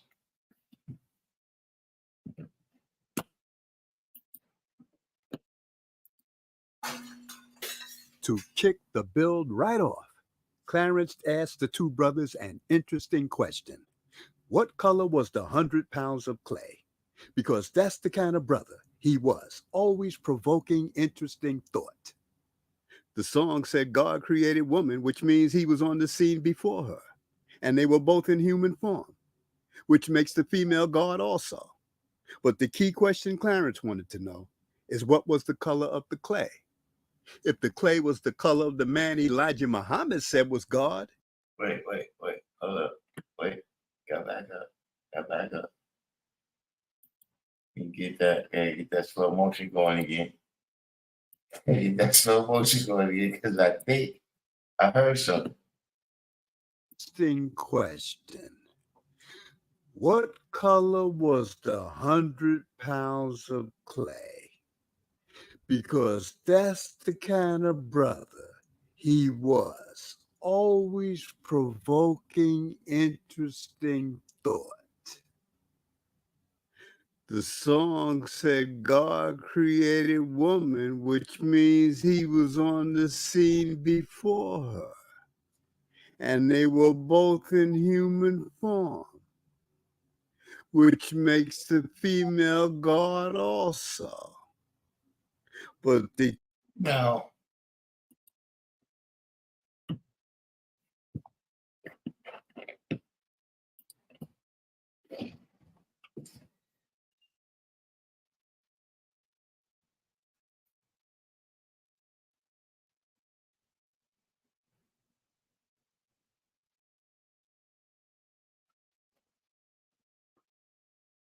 I don't know if I had dozed off, if I left the room. The first time I saw this, I didn't see that part.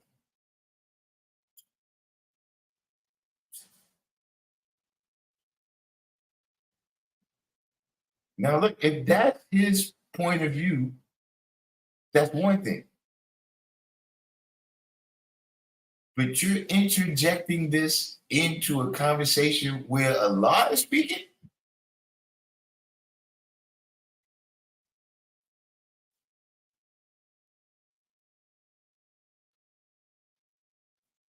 He said that God was on the scene before her and created her, and then turned around in the same breath and said she's God also. Yeah, I caught that.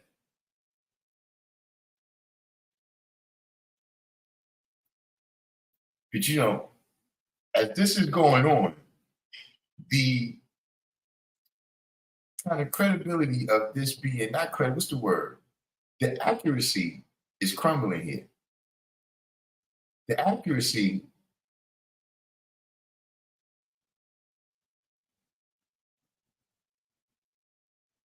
and I mean, where would that come from? Because that's not Elijah's teachings either.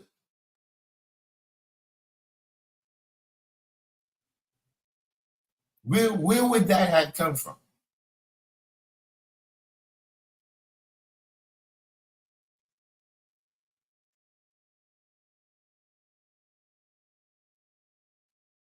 Yeah, I have no idea where you could have got something like that. I think he probably been on 125th Street talking with Sinetta. He probably been over there talking with Sinetta and is mixing up, some stuff that, he heard from various places. And, maybe mistakenly thought he heard that from us. But, why would that be a part of the conversation that Allah is having with Yahuwah? I would never be able to tell you that. Key question Clarence wanted to know is what was the color of the clay. If the clay was the color of the man Elijah Muhammad said was God, Clarence could have a problem with that because Clarence couldn't see where black folks fit into the narrative. Was this another case where God always popped up appearing other than black? The brothers talked about that song all night. Brother Clarence pointed out that anti-black images were appearing on toast, pizza crusts, muffins, bagels, French and Italian bread, roti, mold on walls, between slices of oranges, more mold on sides of large and small buildings, cinnamon toast, trees. Okay, wait.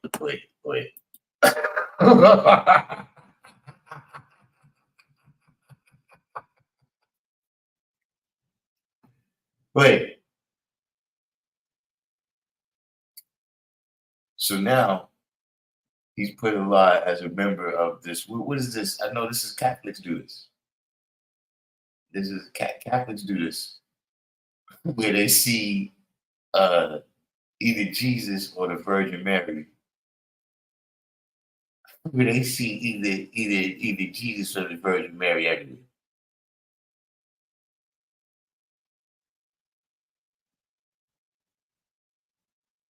So now Allah is pointing out that there's white Jesus in the middle of an orange.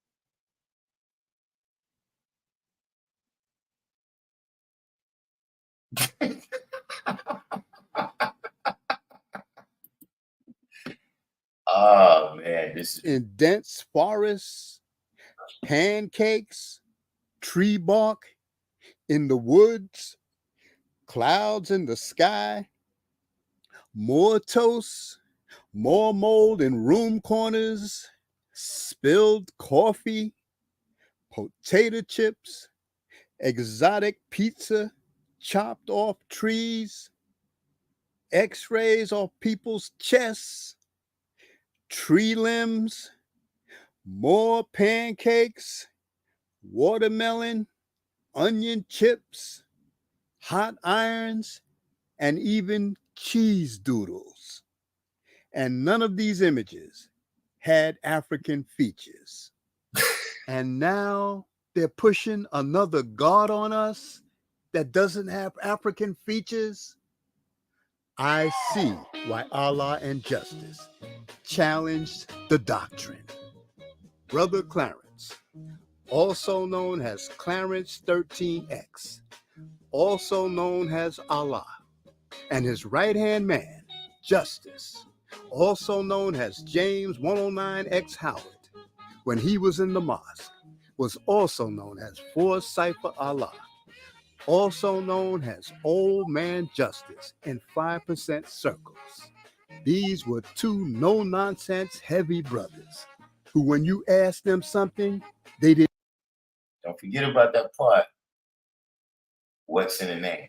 Didn't beat around the bush. You got a straight answer. Apparently, they both understood the importance of black folks believing and knowing that any God that they honor should look like them. Keep in mind, black folks, since put into slavery, haven't had much room to practice obtaining freedom. It's always been trial and error, and the errors have been more abundant. We're all out here just rolling dice, hoping we come up winners. I was talking to this white guy, and I said to him, what do you think about my people? I said, be honest with me. He said, you're all good entertainers. But that's about it. But that's about it. Remember, you have to retain all the information you share with these guys, so I could be white, Ron, stalwart. Jimmy, I always wanted to be black. All my heroes were black guys. Willie Mays. Basket catch. Wilton Stilt. Record 100 points in one game. And you know my absolute favorite? OJ. Oh, Heisman pose. The juice. I love fucking OJ. Orenthal James Simpson. course I do. We, as a Negro people, appreciate your love, but don't share that love with these guys. For you, it's the fucking Osmonds. This poor kid got shot on the way to school. Tyler. Mm-hmm. Hey, Tyler. Back to Kersey. I'm here to look at your wound. Is that all right? I have my little flashlight pen. Let's take a look. Well, that must have hurt. A LeBron fan? Me? Always be a Jordan guy. He had swagger, had style, he could fly through the air. Still, LeBron might be the best ever. Maybe. Maybe the day will come when other occupations that black folks practice will also be respected, and they'll be called heroes. Maybe one day we'll hear something like, hey, I really admire community leader who's been feeding kids in the ghetto for nearly 10 years straight. Wow, he's something else. Now that's what I call a hero. Or, my favorite black activist is a woman called. She's been trying to open up a school in a rundown neighborhood in Detroit for the last 15 years, and this government hasn't given her a penny. Now that's what I call a hero. She is out of sight. Or maybe we'll hear something like, I like that guy named who's been buying musical instruments for black youth for over 20 years now, and he hasn't received any recognition for it. Now that's what I call a hero. It wasn't just a 5%er who appeared to be militantly conscious. All 5% members were watched. Nation of Islam members, though, appeared to be more militant. It was the 5%ers who were actually viewed as loose cannons. The government had discovered that Elijah Muhammad was nonviolent and was paid to be by a rich white Texan in the oil industry. The Nation of Islam. What constitutes being a nation?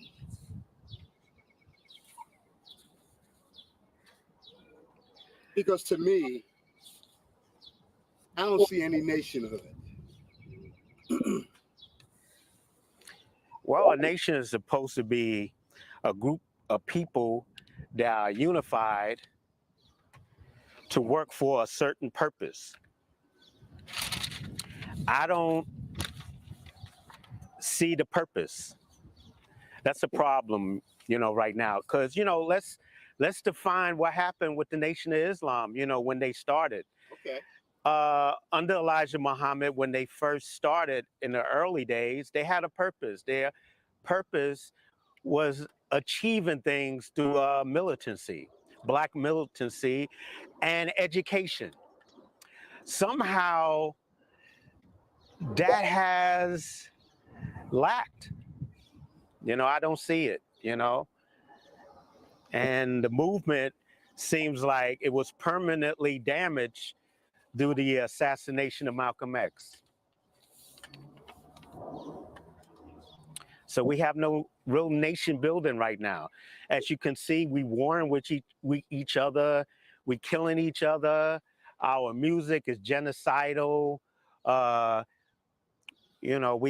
We got people who are interested in getting high. That's, because nobody is trying to build a nation with a purpose.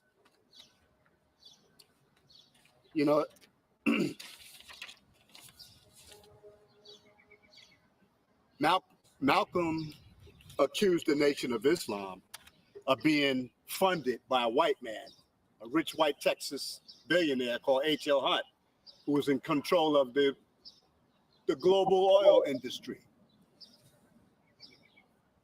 How militant can a black organization be if they're being funded by the oppressor? Right. There's no way. It's like say like he's the owner of a pro basketball team. He's going to tell the players, he's going to do the transaction. He's going to do the trades, the draft. And because he's paying money to the athletes, he has to say so. So basically, when Elijah Muhammad started taking that money from him, it's common sense that he wanted the Nation of Islam to go a certain direction, which is not black empowerment or black militancy. Ooh, that's scary, man, what you Right. just said. Because it's common sense. A white man is not going to give money to a black organization and then they will stay militant and against the system of white supremacy. So basically, he's going to have a say-so, which is part of being a gatekeeper, because the organization now has to make sure that we're fenced in, the grassroots is fenced in, that there's no way that we're going to rise up against the system. So that's what they do, man. You know, from what you just said, that clearly explains that Malcolm joined an organization thinking it was militant. Correct. Correct. And he was in for a big surprise later on. Well, you see that he didn't defer. You know, he stayed truthful. And you saw later on, let's go later on to... Okay, now, it's been, we've watched, you know, we've been on for 2 hours and 11 minutes, right? Well, we've watched 1 hour of runtime, right? Now look, type your kind of estimation, right? Out of that hour, right? How many minutes did they speak about Allah? Just everybody, we did 10 minutes, 20 minutes, 30 minutes, 45 minutes. How long, how much did you hear about Allah?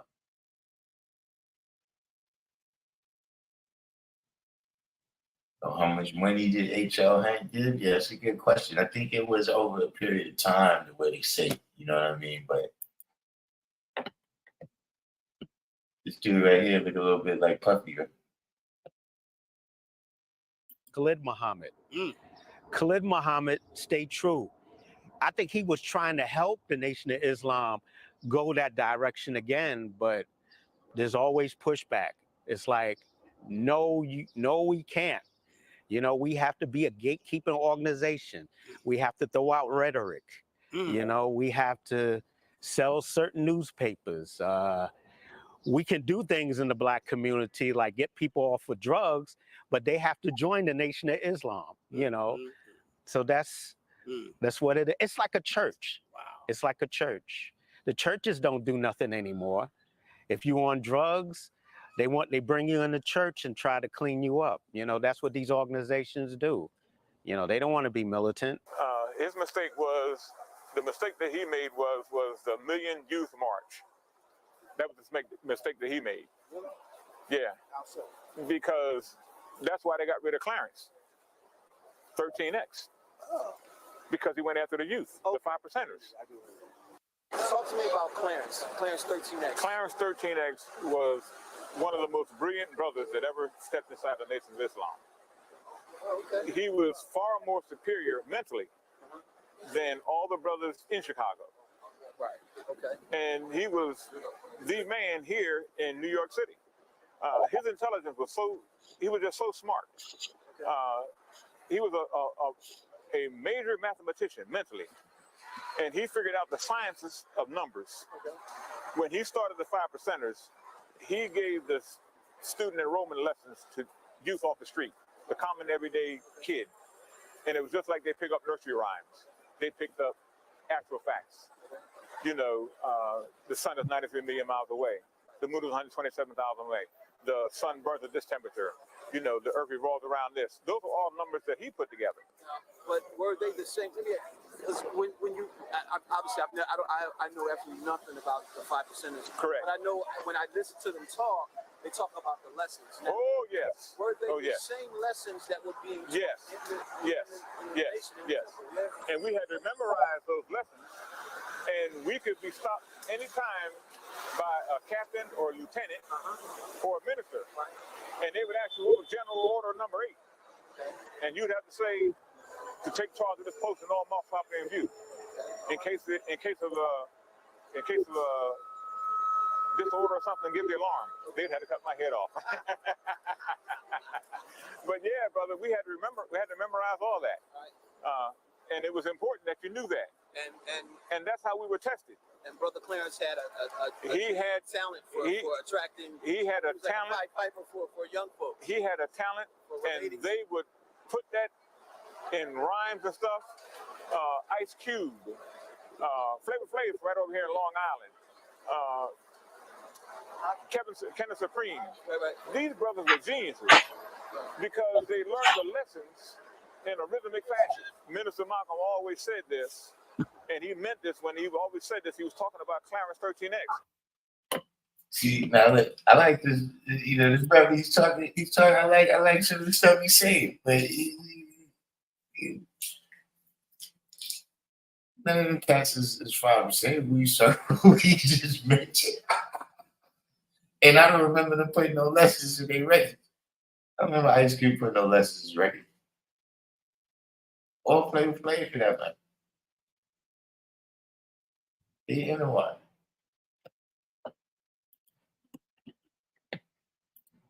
He said the strength of the Nation of Islam is in the streets. It's not in the mosque, it's in the streets. Right. Minister Farrakhan made the same statement, right, but it was in reference to the people in the street that knew what was going on. So the strength really is in the streets. They're just not the suit and ties. You know, they didn't have the suit and ties on. They wasn't selling bean pies. They wasn't standing on the corner selling the Muhammad Speaks newspaper or the Final Call. Right. They were in the streets. The knowledge was in the streets because Clarence brought it out here in the street, and they murdered him. They gunned him down. That was an inside job. Okay. You know, he had issues, but he was honest about it. I like to gamble. Right. He was honest about that. Right. I like to smoke marijuana. Right. He was honest about that. Okay. At one time, all the musicians smoked marijuana. Right. You know, he came up in a time period when he hung with the musicians. So in Rome, you do like the Romans do. So he would smoke marijuana and he gambled. But for them to gun him down, going into an apartment, and they tried to say it was his girlfriend's apartment, but he knew that they was following him. He saw them following him, so he was trying to get into a building for safety. Okay. And they caught him in the hallway and gunned him down. That was a New York job.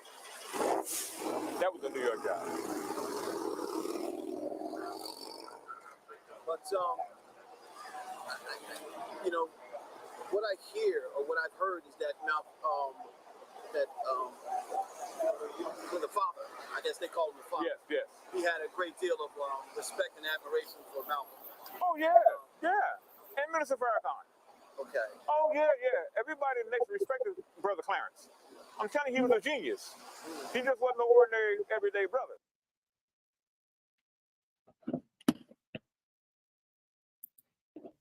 The international Western power structures. We got our little 2-minute interlude where they actually talk about Allah is over. So, you know, but before we get into that thing,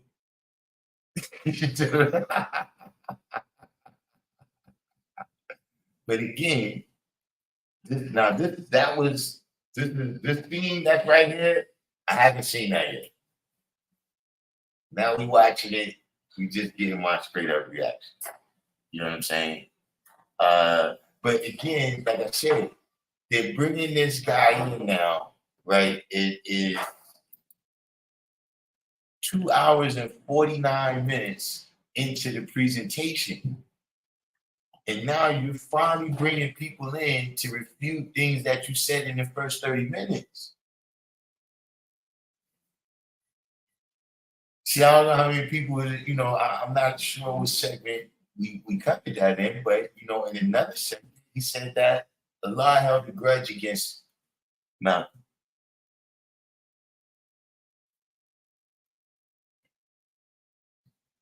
Now you see what I'm saying? This is to me, like I said, this is the first this was the first time I watched it. This is how far I got. You know, he was trying to get into an apartment for safety. Yeah, you know, a lot of these things, you know.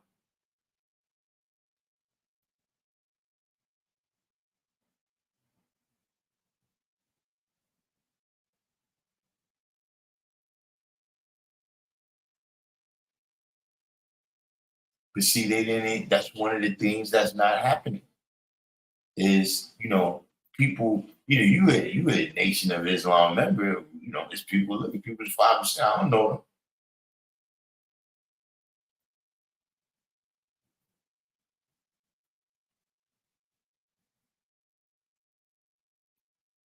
You know, these people, you know, we have no idea, you know, where they got these versions of events. You know, like I said,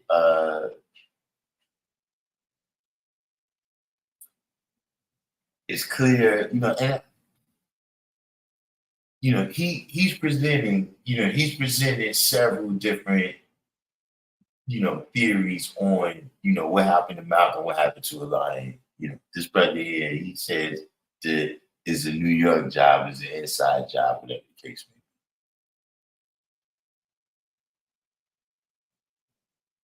But, you know, whoever asked that question a little bit earlier, here, you know, what is these people's authority? What is these people's relationship to the situation? And just in terms of, if you're saying that this is somebody's story, you know, where's the other input?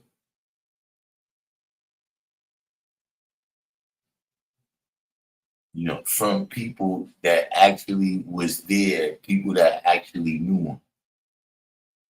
Because see, even some of the stuff you're talking about, the 5% is, look, you might have knew a lot, you know us.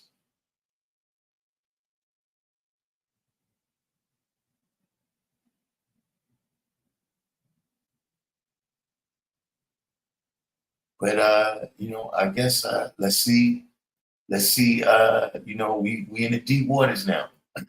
We in the deep waters. Let's see what's left to come.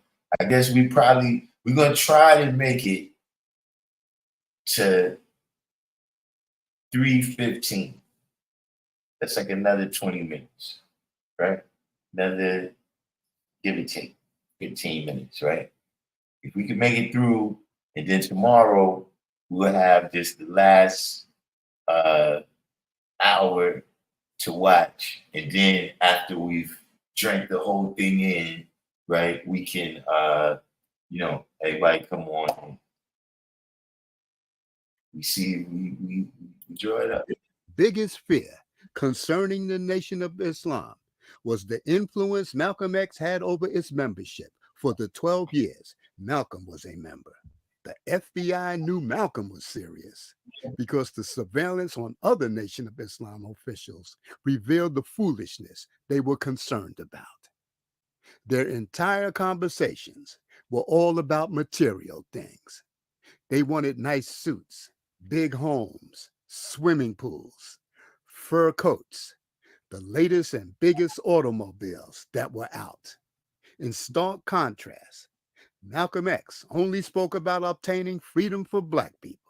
And these were the type of materialists that if they saw you staring at their car a little bit too long, they would get angry and forget touching or leaning up against their car.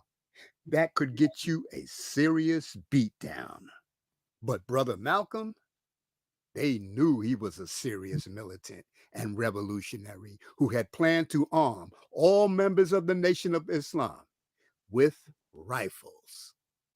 Highly educated and influential members like Brother George X. Luckett were also watched closely. There were many inherently born Black militants in the United States that the country had given birth to. The biggest fear was about them uniting. The obstacle courses, distractions, and blinders, once removed, can't stop the suppressed. Freedom to get sunlight and fresh air will always cut through. Enlightenment comes more easy in the dark.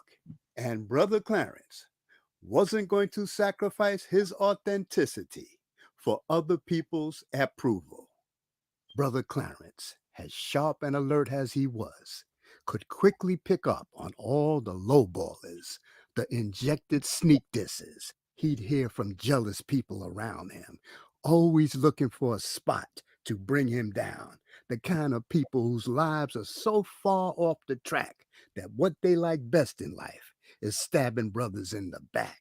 So-called comrades in his circle who felt duly bound to do whatever they could to try to shoot him down, always impatiently waiting on the edge to head off some of the things he could possibly say to see if they could take some of his pride away. You know the type of frenemies who's always trying to teach you disappointment so you can fear it. The type of brothers who have no true spirit. And it's not always outsiders who are watching Black people. Remember that saying, the FBI always get their man? 99.9% of the collars they make are with the help of Black informants reporting on their own people. It's pure ignorance and foolish to assume that just because someone is of a different color than you, that they are automatically the enemy. Many join the Nation of Islam for many reasons. You'd be surprised. Some just like the idea of wearing a bow tie and a suit. Some wanted to sell a newspaper. I joined because I wanted to fight against whomever was brutalizing our people. Instead of a rifle, I was handed a stack of Muhammad Speaks newspapers. I wanted some action, but I never saw any. It was a huge disappointment. And as classy as Brother George was, he also wanted to throw down. Not out of some hate for anyone, but because the time called for it. Is it me? Or does anybody else feel like, look, you could have just, this is the real story.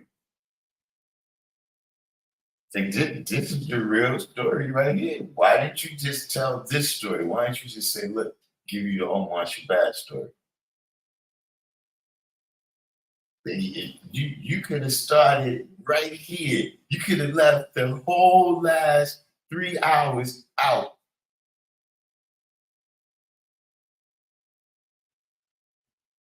You started right there. What you?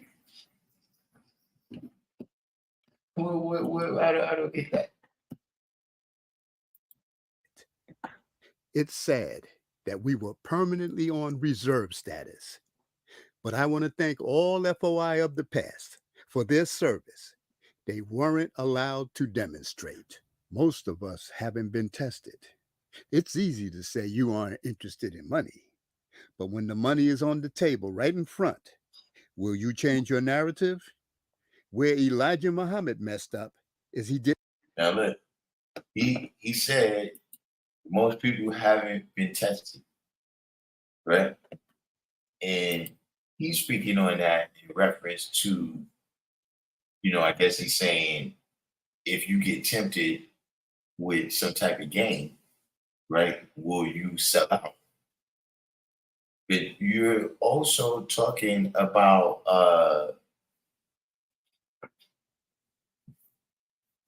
you wanted to get busy, you want to go to war and have you been tested in that?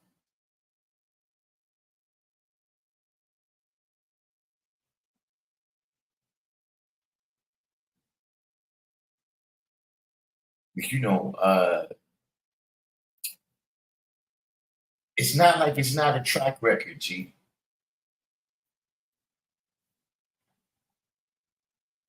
Like, look, when Matula Shakur, you know what I'm saying? Who was my other man that he was managing for a minute? When they was getting down, why y'all ain't get down?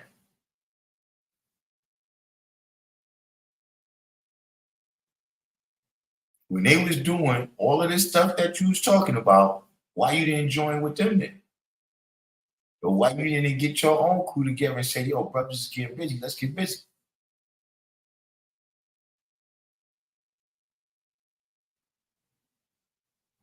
Chaz, that's what I'm talking about.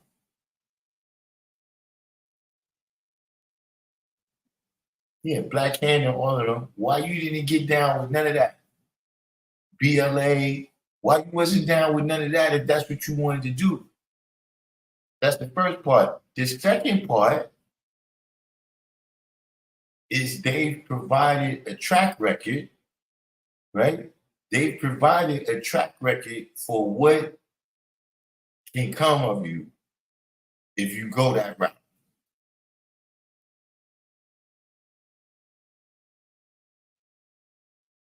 So for you to still be talking that, while, you know, you didn't do nothing, people sitting in jail right now, you didn't do nothing,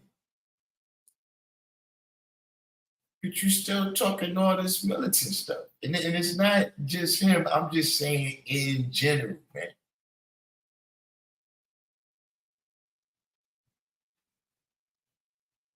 War is something you gotta be prepared for, man. And so, you know, it just struck me that because when he said most of us haven't been tested, that's what I thought he was gonna say. That most of y'all don't really know what you're gonna do in that situation.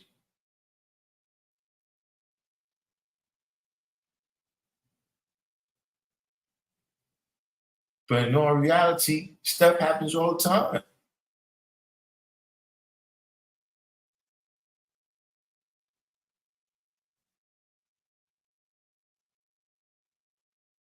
Shameek said he didn't see no action. Most of them haven't seen it. When they do, they want to get far away from it. That's what I'm saying. That you caught exactly what I caught. You tested in that. You know, and then ultimately, what's the message? Like if it's this many years later, so that, you know, people is being born right now that you know, is so far removed that the name doesn't mean as much. The speeches may not even mean as much. You know what I'm saying? You know, in terms of a lot of things have evolved, you know, the younger people that is, you know, that type of mentality, they deal with socialism and stuff like that. They've added on some ideas and taken some ideas away. They have less of a religious bent to you know, the moves that they're trying to make. But if there's something that Malcolm X, a part of Malcolm X experience that they can learn something from, what is that? That we should pick up guns and attack the precinct?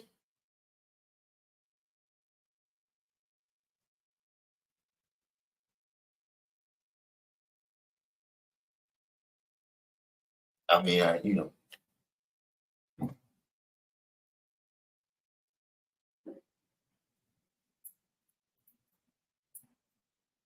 I'm just saying, I see, you know, just see, look, this is a whole book on it, The Art of War.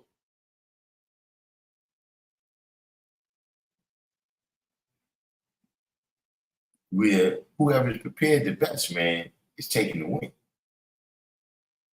Who's already won all of the mental and preparatory battles before they take the field is the most likely to win.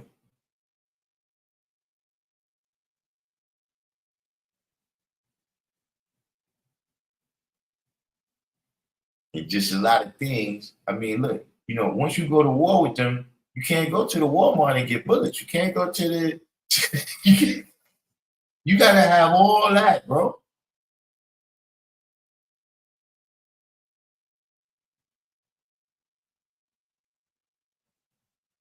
So, you know, I digress again, but it's that is not just coming from him.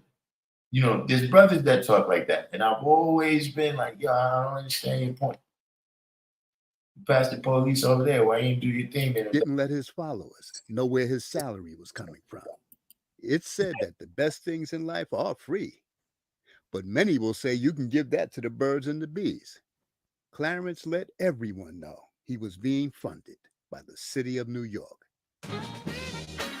Mayor John Lindsay was admired by most Black New Yorkers. There was a sincerity about him that was always present. He appeared to be extremely relaxed around Black folks. He visited the Urban Street Academy many times since its grand opening. The Nation of Islam felt that Mayor Lindsay was just another blue-eyed devil hiding his horns, and sooner or later he would unleash hell on the ghetto. Lots of relief in the ghetto. To help forget the pain, all you had to do was go to your favorite record store, buy the latest sounds, and listen to some medicine. It didn't eliminate the cause, but listening to someone else singing or playing the blues reminded you that you weren't alone. Yes, misery does love company.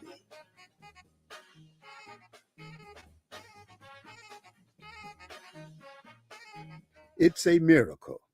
Nation of Islam members didn't storm out of the mosque when Elijah Muhammad told his followers that Master Fard Muhammad had something to do with Malcolm's death.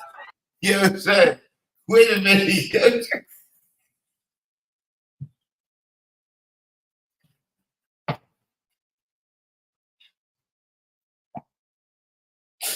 Yeah.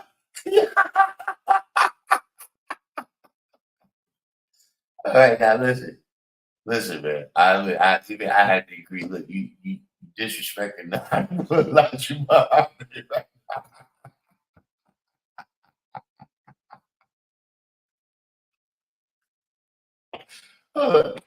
We gotta bring that back. We gotta bring that back.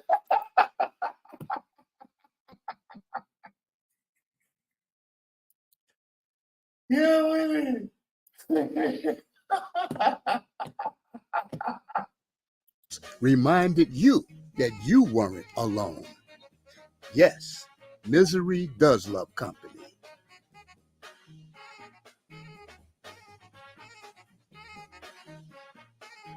It's a miracle. Nation of Islam members didn't storm out of the mosque when Elijah Muhammad told his followers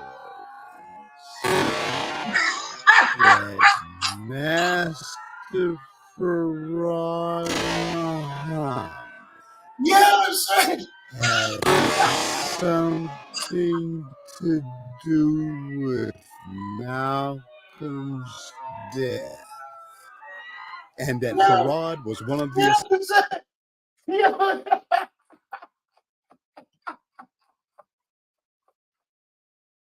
Yes, sir.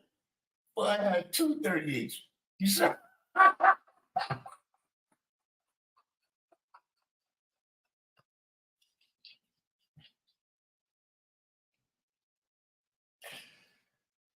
Ah, man. Yo, bro. Yo.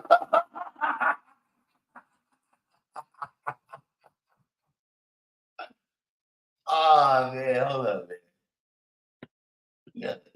You got Fard out here.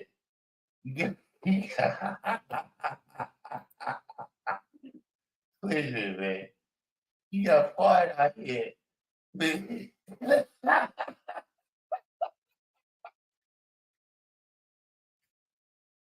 Yo. Yeah, this is crazy, man. Assassins. The ridiculousness of the statement should have proved to everyone that Elijah Muhammad wasn't who he said he was. Since the death of Malcolm X, have you encountered any serious trouble, or do you expect any serious trouble? I have not encountered any serious trouble, and I don't expect to encounter with any serious trouble from Malcolm's death. Do you? This death of Malcolm, God himself had something to do with that. And I think the people will learn that this was some work of God himself. So, according to Elijah Muhammad, the man that he said God came in the person of, Master Farad Muhammad, took out Brother Malcolm. They get you with religion all the time. Brother Clarence, instead of being boxed in and unable to do his own thinking, was better off stepping out to drive in another direction. What is it? What was it that drove Malcolm? And not only what was it that drove Malcolm to strive to use that platform to realize the promise of the Nation of Islam? How come everybody, doesn't, aspire to do the same thing? That's a good question. Brother Omar mentioned that, how unique they were. Muhammad Ali was a unique person. He was not literally sound, Minister Malcolm was well read. So he understood instructions. So you couldn't tell Minister Malcolm, this is what we have to accomplish. Because he set his own goals. You would tell Minister Malcolm, look, in a meeting, we got to do this. We got to say we got to repaint this whole building, to make it look better, more appealing for people. Minister Malcolm's mind was saying we got to build something. We got to build our own so they can see that. Because you'll see fresh paint and you'll see a clean building and that wears off. But every time you go past a new building that you built with your hands, it's a whole brand new ball game. So Minister Malcolm thought out of the box. And keep in mind that he came into the nation in the 60s where black men and women were literally ignorant. We were ignorant and we were illiterate. And we only knew the simple ABCs of life. Minister Malcolm turned the page. He said, look, it's more to this than the alphabet. So he started going things the whole way through the alphabet. He did so much for people. And he knew that if he could get the nation situated, he could win the world. Not just the United States of America, not just black people, but the world. He knew that. He knew that. And that was his goal. But a lot of the rank and file brothers didn't have the desire to do the things that Minister Malcolm was doing because in the 60s and 70s, and there's no justification, we were just lazy mentally. So if we have 500 papers to sell and you got 400 of them, I'll take 100. I'll take 100. I'll do the other 100. But you're doing the work. So even though me selling 100 papers looks good, the work is on the one that has the 400 papers. Now, what I should have said as a brother was split it in half. Split it in half. But we didn't think like that. We didn't think like that. Whoever was carrying the weight, and listen, Joe Tex was in the mall. And they told Joe Tex he had to stop singing. And that's where he made his money from. Now, Joe Tex been in shootouts with James Brown and all kind of crazy stuff. He's been around. He's done a whole lot of stuff. Period. But they called him Minister Hazi, is what they called Joe Tex. And they told us when Joe Tex came in the mosque that the messenger was talking to him, and he put 5 coins in his hand and told him to hold his hand. And he said the messenger put his hand on top of the hand and turned it over. And when he opened up, it was $5 silver, real silver dollars. And he said that's what made Joe Tex become a Muslim. Of course, I found out 25 years later that was a lie. But that was just some of the stuff that came down from higher up to keep everybody else in check. In check. How many years as a child did you believe in Santa Claus? Or the Tooth Fairy? Yeah, we always, every time I come up here, I'll take blades of grass and put it in under my seat in my car. That's happy. I got my favorite. Now you see the difference. This is a big difference, right? This is when I listen to that, it just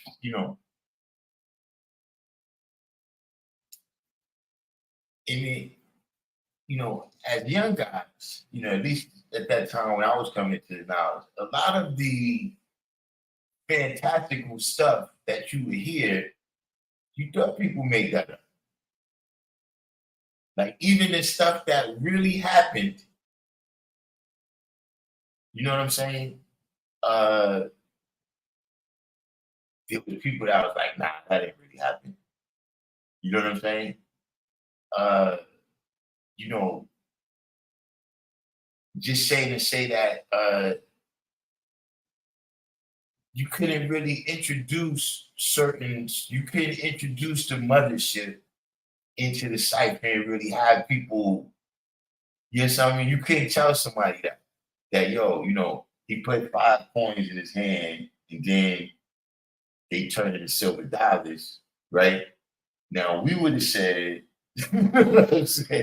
okay, matter and energy can't be created or destroyed, right? So even if you did that, right? Even if that really happened, what's the science to that? There's got to be some science to it that we can all do, right? Because we don't believe in you being a holy man, or you understand what I'm saying? So just kind of the environment, you know what I'm saying, that you in, and then also constantly going back to those words, you know, followers, discipline. Well, listen, we discipline to the principles. You can't come in and tell us, oh yeah, well, you know, well, we said this, but it didn't happen. So, you know, well, now we telling y'all that. You know, so just that, you know, something, you know, these kinds of things could be introduced to people, you know, some of whom have had the knowledge for years, months, and days. You know what I'm saying? It just shows you that our mindset is different from other people. So when they start telling you that this was our motives and this was the cause of why we did things, bro, you don't think nothing like us.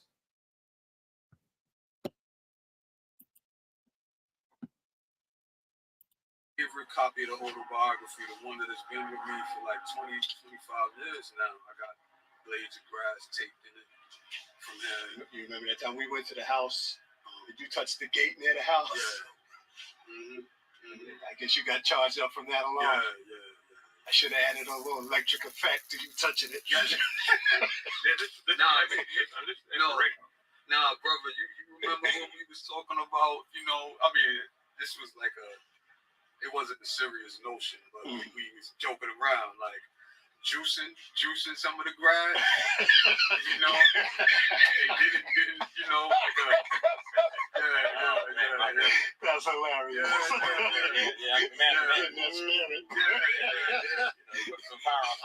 Shit, I'm gonna try that.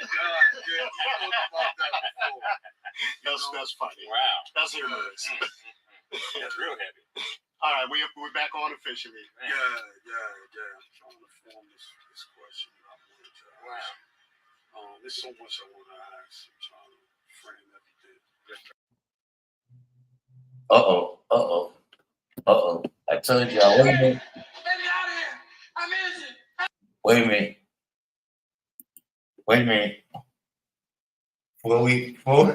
Before we get into this segment, we need to know who y'all are. Or you what's this? Listen, we need to know who you are right now. We ain't going no further. Who you going? Hey, listen, Jason Rosario still here. U.S. Indian too.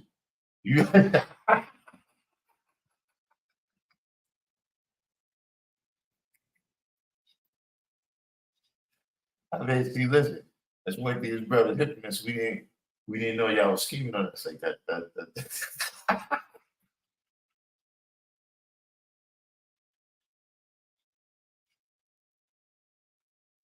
You know, bro, I just wind up in a story about Allah, man. I just wind up in a story about Allah. Oh, man, bro. I ain't do nothing. Let me out of here. You just wait till Ralph Abernathy finds out about this. Baby, out. Knock it off. Say, old dude, what's wrong with you? Why don't you cancel all this noise you're making? Can't even hear my radio for you.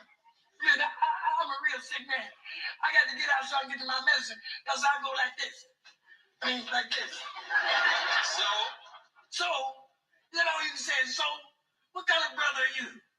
You must be a West Indian. What do you want me to do? I want you to let me out of here so I can make my one phone call.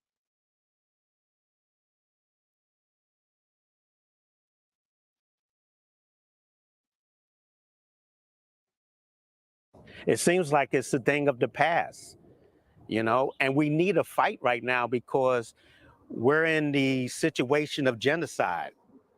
We're in the face of genocide. Look at what's happened around us. Our music is self-centered. It's all about I and me instead of we. You know, it's not like years ago, you know, you listen to music on the radio and it says, wake up everybody, which is everybody, our people. You know, there's no more sleeping in bed, you know, no more fancy thinkings, times of thinking ahead. So now we're in the face of genocide. The media is against us.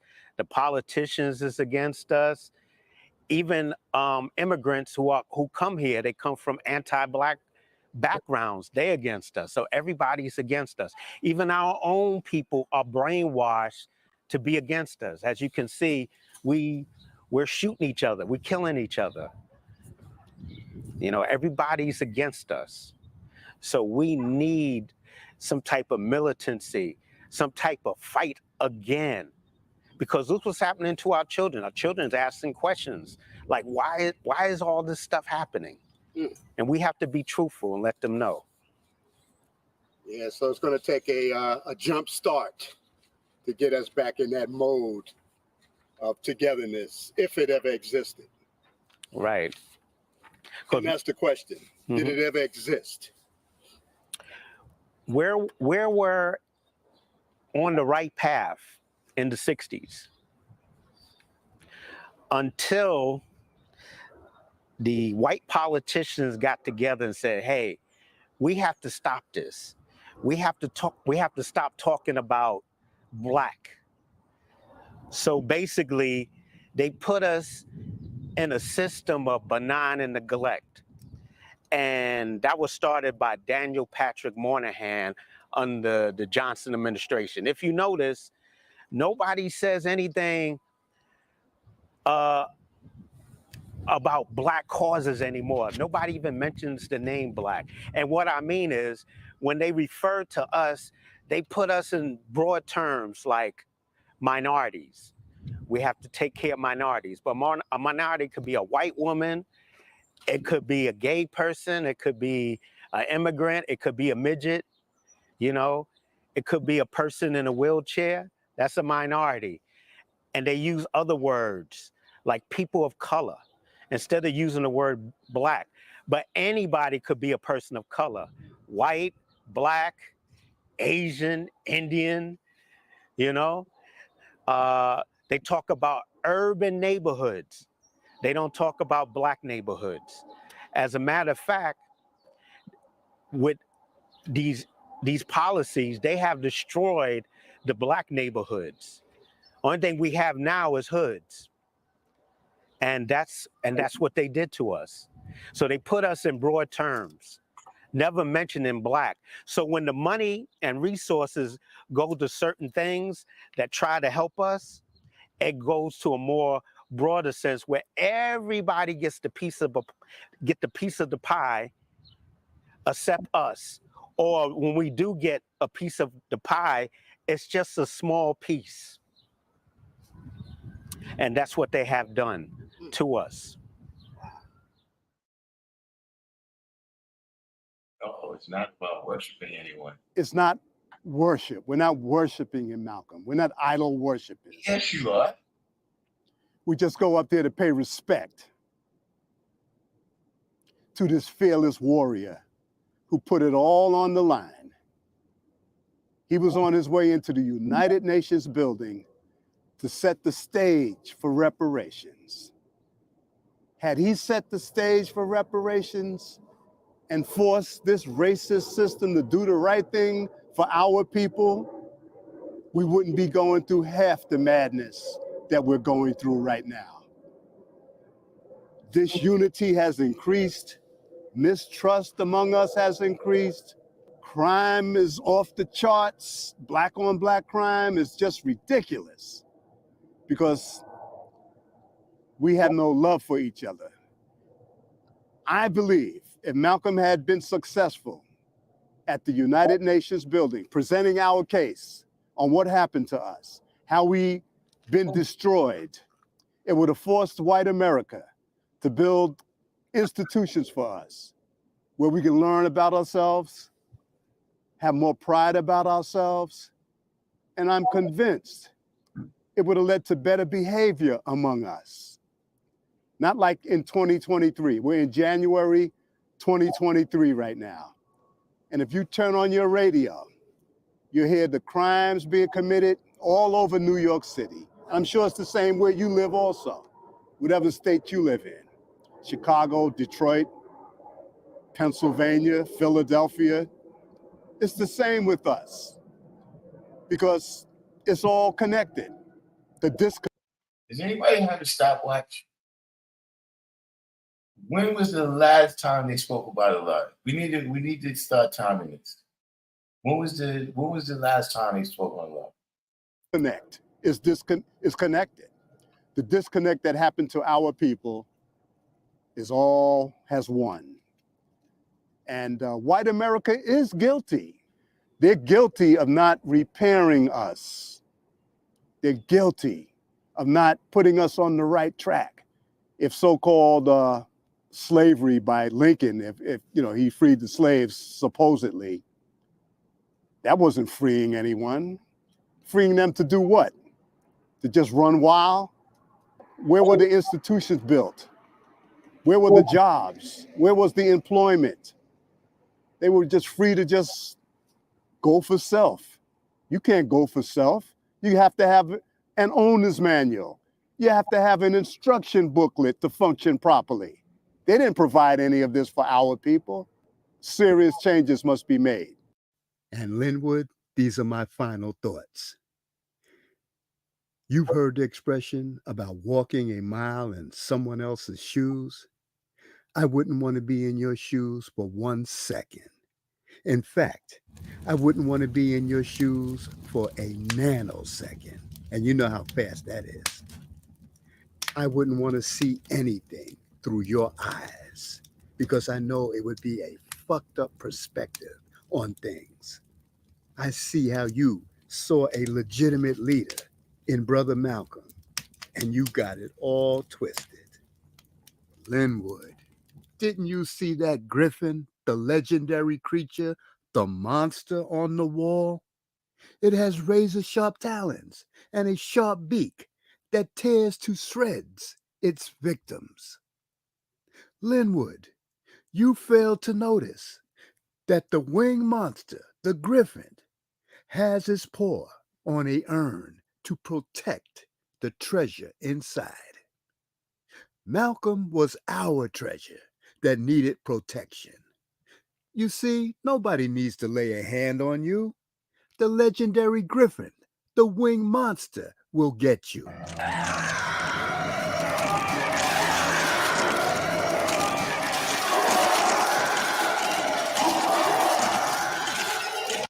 Wait, what did you just say? Maybe I missed something here. But I know you didn't just say what you said after you talked all that shit about the story of Florida. Wait, what did you say? I wouldn't want to be in your shoes for a nanosecond. And you know how fast that is. I wouldn't want to see anything through your eyes because I know it would be a fucked up perspective on things. I see how you saw a legitimate leader in Brother Malcolm and you got it all twisted. Linwood, didn't you see that griffin, the legendary creature, the monster on the wall? It has razor-sharp talons and a sharp beak that tears to shreds its victims. Linwood, you failed to notice that the winged monster, the griffin, has its paw on a urn to protect the treasure inside. Malcolm was our treasure that needed protection. You see, nobody needs to lay a hand on you. The legendary griffin, the winged monster, will get you. Okay, bro. Just, I don't know what it is, but forget about your anger, swallow your pride, go back in the mosque, and wait for the mothership. The griffin. Let's just assume that that's tongue in cheek right there. That's allegorical right there. I'm not because you couldn't have just said that a minute. But definitely, this is an excellent point you make here. And like I said, a lot of things when you're talking about things from the 60s, no matter who did it, it's been 60 years. And so we've seen those ideas go to completion. And so since then, we've seen a great many things happen to Black people all over the world with the full knowledge of the UN.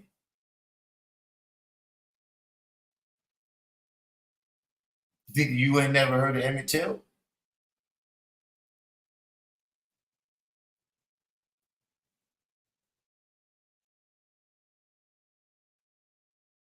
Think they never heard of slavery or none of the other stuff like this? Other countries use that against America.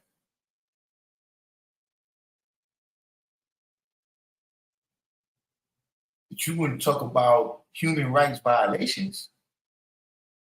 Look how you treat your people right there. So yeah, this is a good question. That if the United Nations was going to do something, right? Why wouldn't they have stopped Rwanda and all of that stuff? Present day, right now, there are populations of Black people that's being massacred, ran out of their homeland, places like Sudan, et cetera, et cetera. Libya, like the brother just brought up right here. I don't remember them releasing no statement, right? We had a whole summer 2 years ago where people was protesting about the human rights here. I don't recall them putting a statement, a resolution, and maybe this is my perception.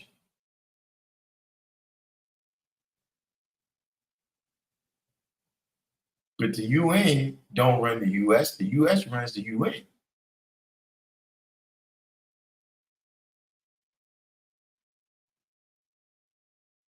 That's the UN. This is my assessment of it. It's like a cat's paw, or what they call it, the monkey's paw, where you use the cat's paw to do something you want done, so your fingerprints ain't on it.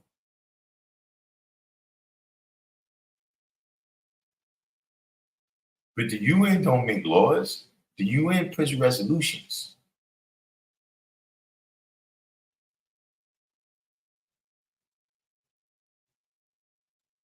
So, exactly, and if this is the case, right? Going back to what we said about who's, being followers, why you don't go to the UN now? It's right there on 42nd Street.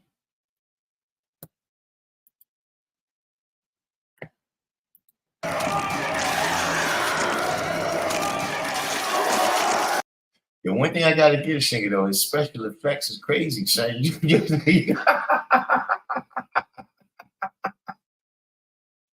fact, that's the name of this program. It's called After Effects. I'm pretty sure that's the name of it.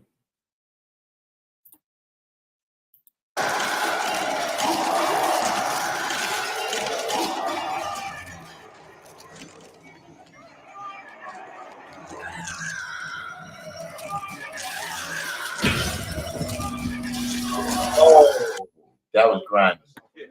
The Nation of Islam under Minister Farrakhan, white America has called their bluff on everything they said to do, and they didn't do. And the last big one they had was Minister Farrakhan said, or else. Reparations or else? Yeah, or else. And else what? Yeah, or that's what it was, or else what? Or else, yeah. And it ended up nothing. They had the meeting, collected more money, and they got out of Dodge. Idle threats. Yeah, yeah. Lip service, just lip syncing, pretending. Minister Farrakhan, under, being the head of the Nation of Islam ever since Elijah Muhammad, he's made tons of money. Yes. Tons of money. Sure. And everything that I see that he does is rhetoric. Yeah, he talks all this conscious stuff, but it's never action. It's like, like James Brown said, talking loud ain't saying nothing. Right. Well, please understand this. I supported Minister Farrakhan after he left the Nation of Islam, after he left Warthin Muhammad, Wallace at the time. Mm-hmm. I supported Minister Farrakhan up through the 80s and the 90s. In fact, he started a power program, People Organized Working Together for Economic Rebirth. And me and my wife were the 369th member of that for distributorship to sell the products. And they still owe us money because we sent a check out there for $300 or $400 and they never sent the products. And we were waiting for the products to come back and online, and that never happened. But I've literally supported Minister Farrakhan and the Nation of Islam up until the late 90s. What really turned me off about Minister Farrakhan was his constant downplaying of the position of Minister Malcolm and his life and role in the Nation of Islam. 1 minute he's talking well of him, the next minute he don't have nothing to say. The next minute he's talking real well of him, then he got a whole lot of bad stuff to say. When they had that big rally in the Apollo Theater, and he was on stage with Sister Betty Shabazz and her daughter, when I heard Minister Farrakhan speak, at that point, I knew he was a coward because you could hardly hear him talk. I mean, he was scared to death, literally scared to death. And this is his town, and he was scared to death.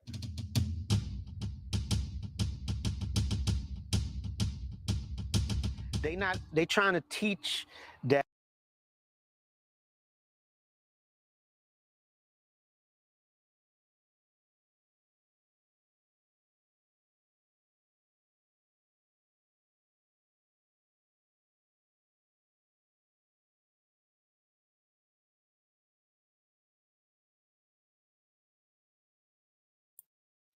Yeah, actually, I didn't realize. I just remembered that I had lost off. But the title of this segment that just came up is Rich. Where it says, somebody's trying to rewrite our history, our story. You see the name of your video here? And do you hear the stuff you're saying?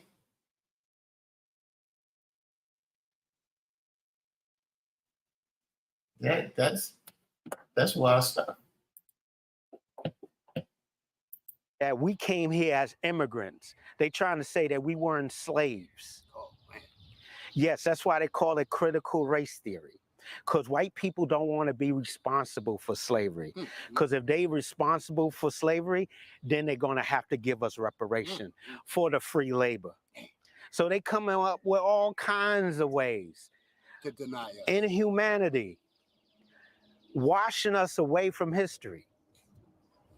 Wow. They talk about, what was that, Black History Month? Yeah. They don't even go back to ancient Egypt.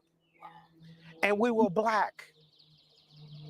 When I was young, I went to King Tut's tomb that they had at the Museum of Natural History. And the reason why I know they Black, I saw the hair that was in the tomb. and also the Afro picks. The Afro pick is the oldest comb. So these damn Arabs who going against black people for saying, oh, these people weren't black. Yes, they were. They had Afro picks. They had wooden combs. How I know? My teacher picked out an Afro pick out of King Tut's tomb and asked the class, did anybody leave this? So the person that was guarding the exhibit told the teacher to put this back into the exhibit. This is part of the exhibit. So nobody could tell me anything. We need reparations now. We need to be in a protective class. A protective class? You're better off blowing a horn.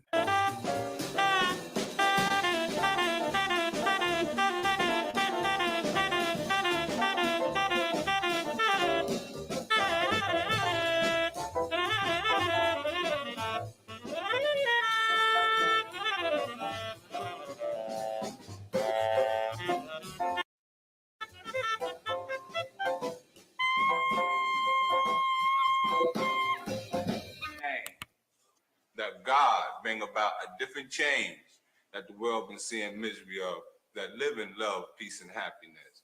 With the knowledge of each man upon this planet Earth, that he is God, and the original black man is God, the founder of all men upon the planet Earth. We the 5% here, we represent ourselves as God through our true knowledge as God. All wise people who can teach civilization to all the human. Does anybody know who this is right here? Can you see my mouse? Can y'all see my mouse on the other page? Anybody recognize this person?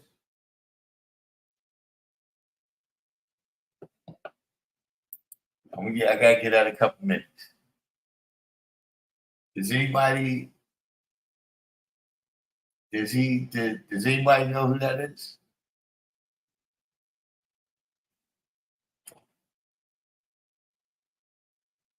Yeah, that's Gospel Pretty. Yeah. But see, listen, one of the reasons I bring that up, right? Is one of the reasons I bring that up is to go back to my point where I'm saying that, bro, you're putting these videos up here, people are still around. You ain't talk to none of them. You went and tracked down all these other people who was using the mines. You just happened to use there in 61 when the law was there. You don't got to do his business.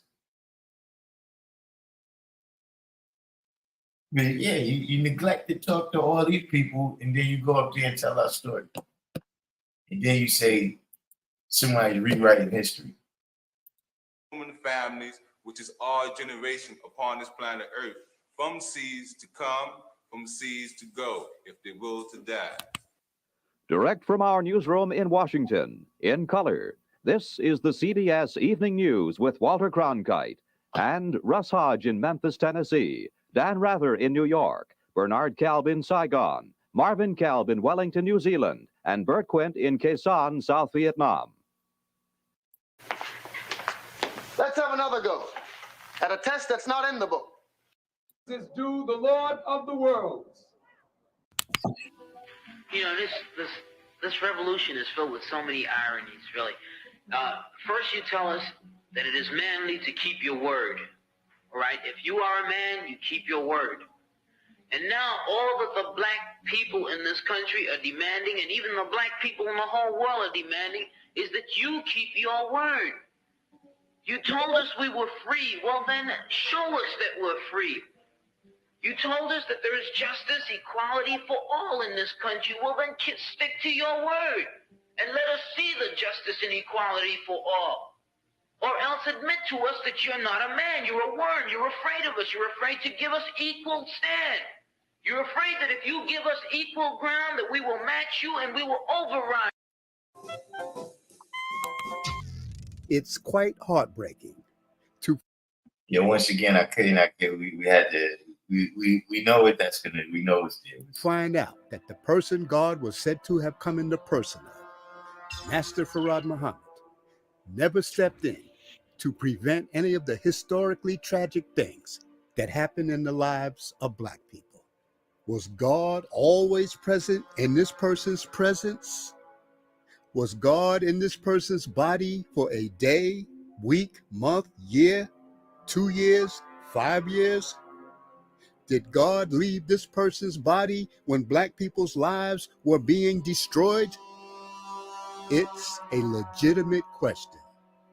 Did this person get the Holy Ghost for a short period of time, or was it a long-term lease? It's a legitimate question. He never left the country. These photos prove that. They get you with religion all the time.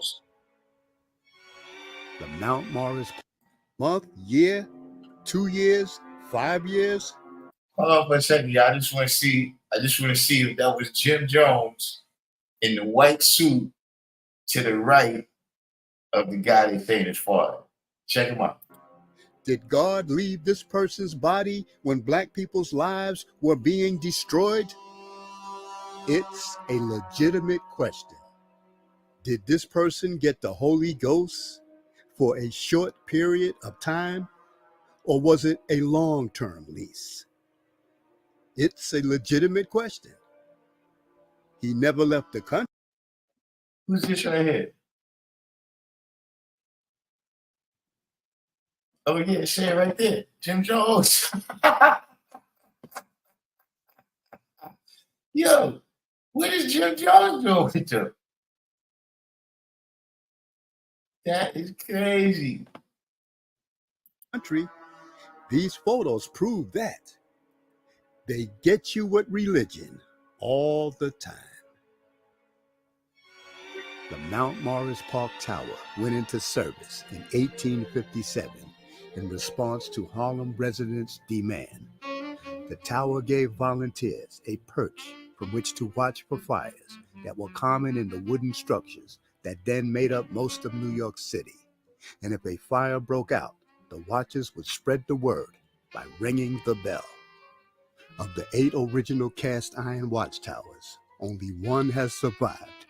The Harlem Fire Watchtower stands today in Marcus Garvey Park, formerly Mount Morris Park, built in the 1850s.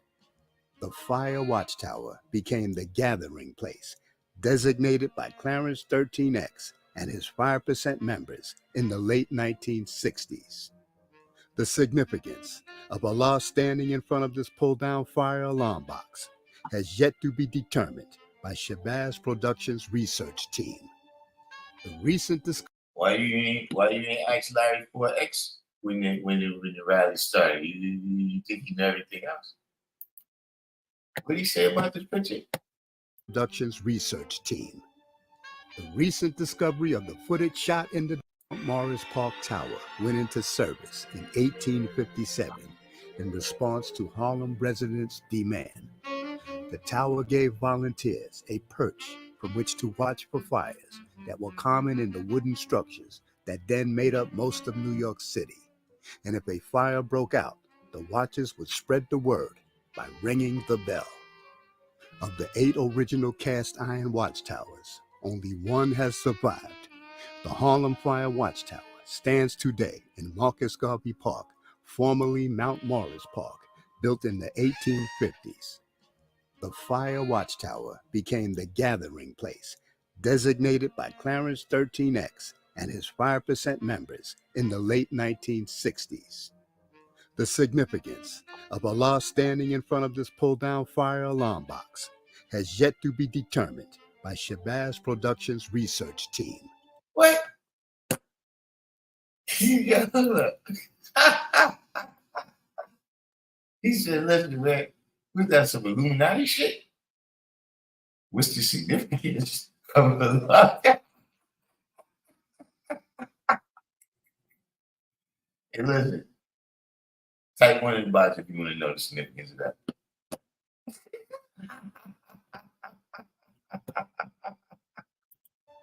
The recent discovery of the footage shot in the documentary, Summer of Soul, where in 1965, live musical performances were professionally captured on film of many of the giants in the world of music, such as Nina Simone, David Ruffin, The Fifth Dimension, Ray Barretto, The Staple Singers, Gladys Knight and the Pips, Sly and the Family Stone, Mahalia Jackson, Mongo Santa Maria, B.B. King, Abby Lincoln, Hugh Masekela, Stevie Wonder, and many others who electrified the large crowd. Historic events like this and Clarence 13X's connection to the park is what compelled our location scout and team member, Daniel Speller, to visit the park and climb to the top of the hill to see the spot where Brother Clarence held his Universal Parliament meetings at. After being terminated from the Nation of Islam, Clarence 13X and John 37X continued to embrace the Nation of Islam's teachings and formed up a new group with new beliefs combined with the Nation of Islam's old teachings. This new style attracted hundreds, if not thousands, of Black youth. In the battle for free-thinking thought, historically, it's the dominant ruling class who always must dictate what it wants the conquered to dance to the music of. Anything against that rule is an uphill climb to the bottom. Clarence's decision to go up against the norm was indeed a bold move on his part. Elevated up and away on a hill may have represented those above others who were special with a superior intellect that only 5% of the population possessed. 85% of the Earth's population lack the knowledge of who they are. It was originally 10% of the white ruling class who put Black people into slavery, causing untold physical, spiritual, and mental death. Only the 5% who are the poor righteous teachers can free the mind. Anybody that knows what the hell he's talking about, type 1 in the box. Type 1 in the comment box. Of the You know what the hell he's talking about. That's the basis of the 5% teachings. Whoa. Whoa. I don't know what y'all been paying attention to this channel. Listen, we can shut the channel down now. We can shut the channel down now. Look. It's been a good run. It's been a good run. But Omar Shabazz just let you know the basis. 35% teachers. I mean, damn, listen. That's uncanny. I'm almost on 4 decades completed. And this man just came on in 4 minutes and told you the basis. 35%.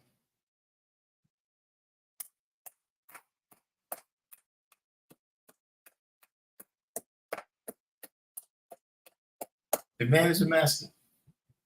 The man is a master.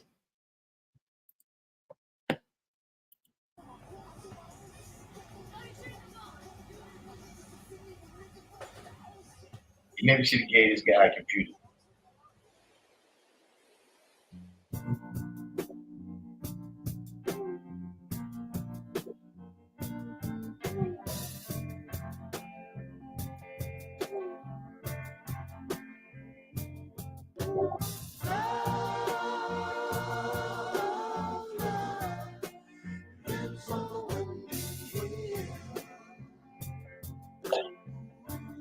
All right, SW, you hear that? You hear that music coming? So you know the police is gonna be following him any minute now.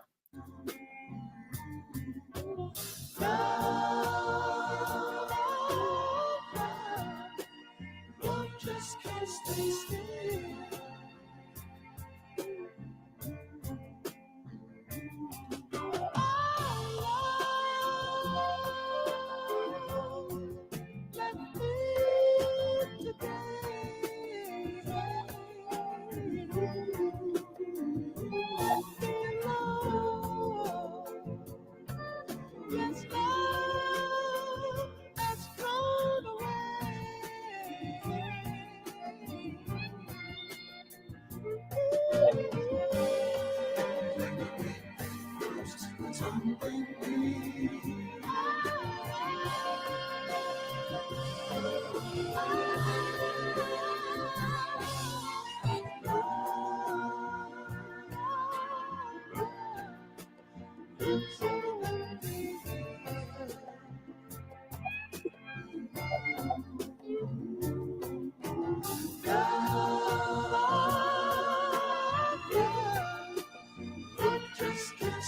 Whoa.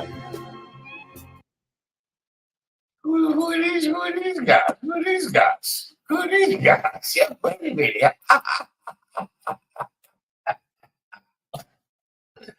Hey, bro, do we need to go any further?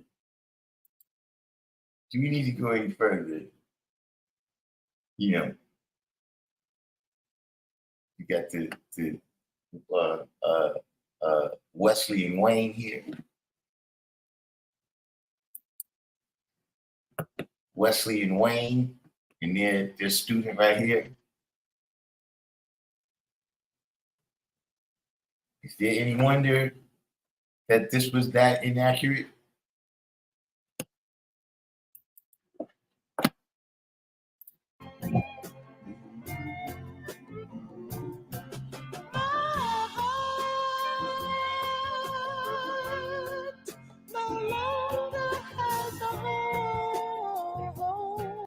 See, you know, it was a time when if you were scared to come around, you couldn't be a 5%. Like that, like you couldn't be like if you scared to come to the cipher, your chances of being a 5% is 0.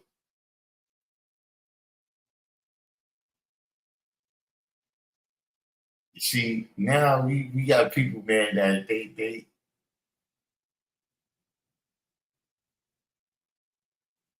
uncanny. You know, all of these type of people see. Again, man, this is what I'm saying. Don't let peace be a password. See, don't be a fucking Vic. Don't be a fucking Vic where somebody could come up to you and say a couple of passwords and then your whole guard just drops and shit. And now all of a sudden this person is one of us because they said peace, God. And then what? Because they famous? Because see, you treat brothers that you see every day. You examine them. If they do something, yeah, guys, see the way he drink that water, that ain't right, exact guy. You're only supposed to drink 2.5 ounces per go. So you scrutinize people who actually come here and know their lessons and do something. But then these people right here, they get to just be 5%. Because you got the book right there. Oh, that's the brother that wrote the book. Man, who the fuck is that? And it's not saying that he's not who he said he is, but how you know?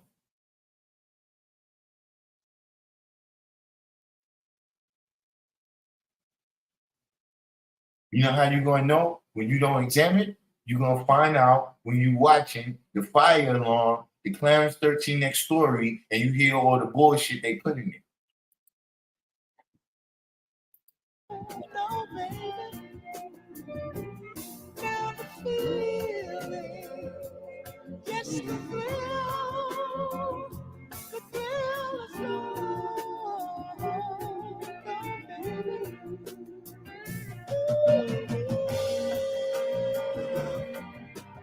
We would share.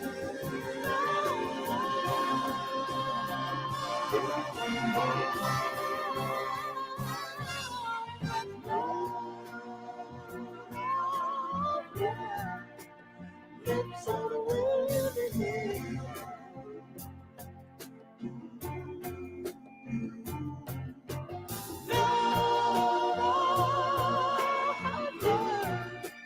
No, just can't stand still. No, look who it is. Motherfucking Dr. Janelle. Sinaji, Divine.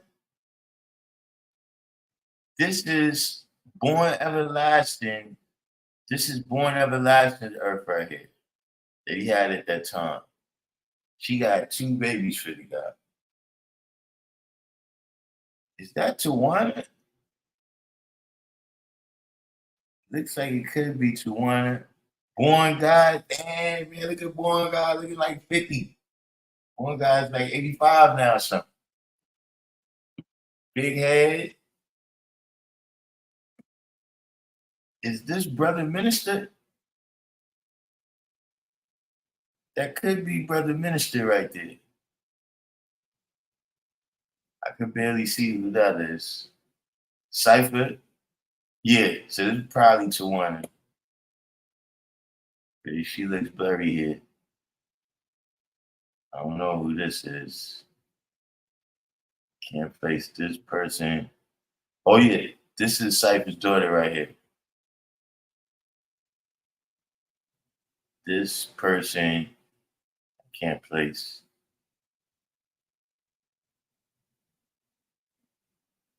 But yeah, this is going back right here. But this is the soda. It used to be 50-cent sodas in this thing right here.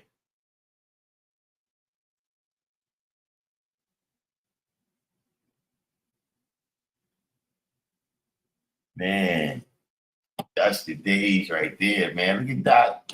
Look at Doc. Look at all slim with the goatee, man. I know who this is. I can't place him.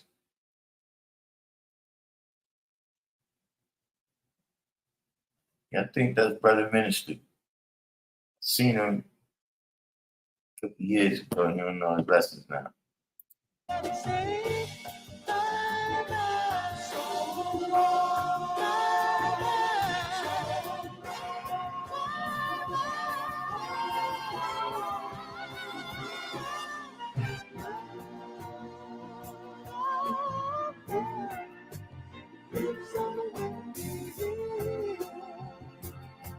It's like a ball on the ground, rolling round and round.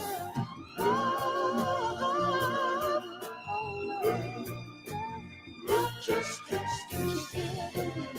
Can't you hear the wind? Can't you hear the wind? Can't you hear it blowing?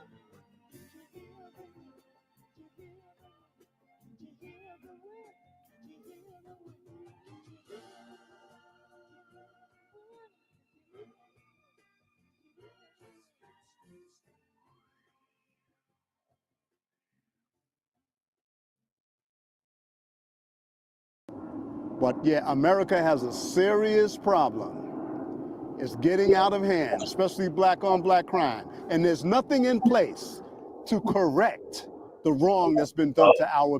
We're gonna shut it down right there. I think that got us to a pretty good spot right there.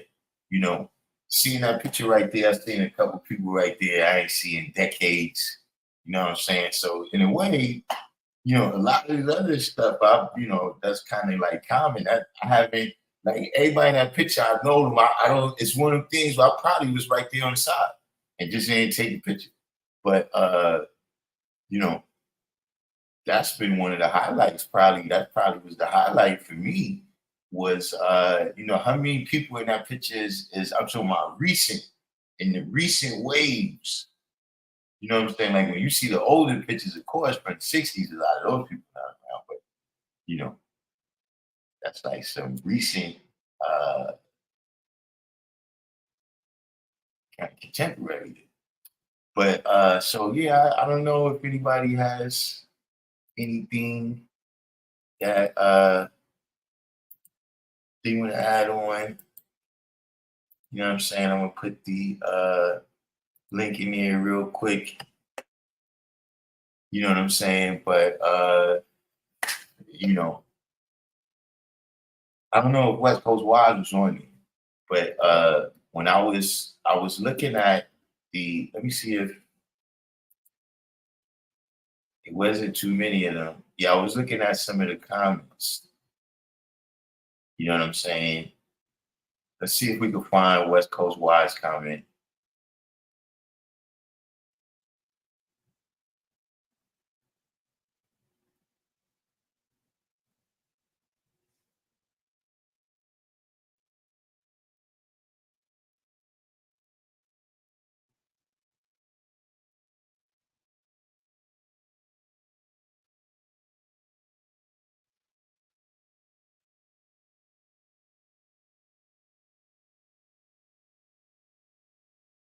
See, a lot of people were saying great documentary.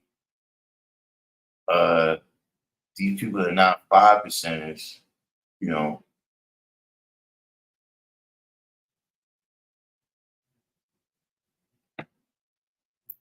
Someone here on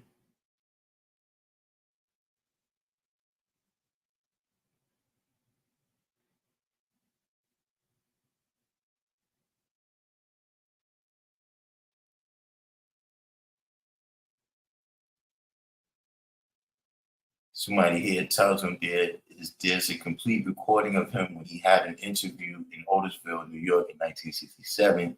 You can find it here on YouTube.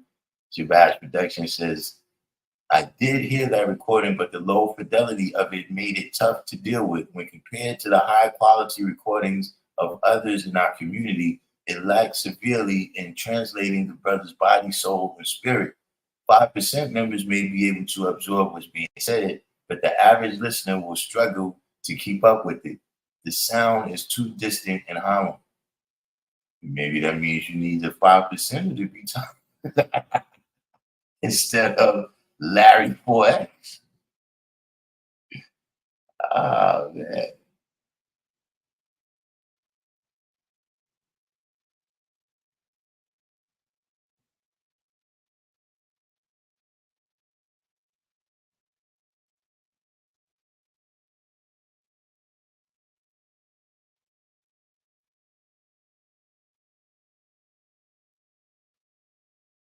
I don't see.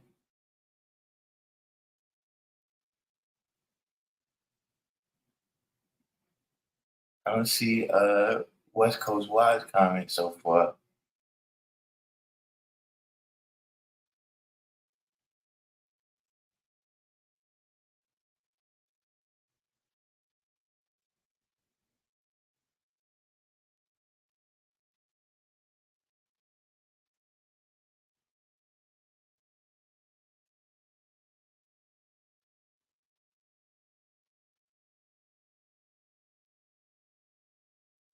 Uh-oh.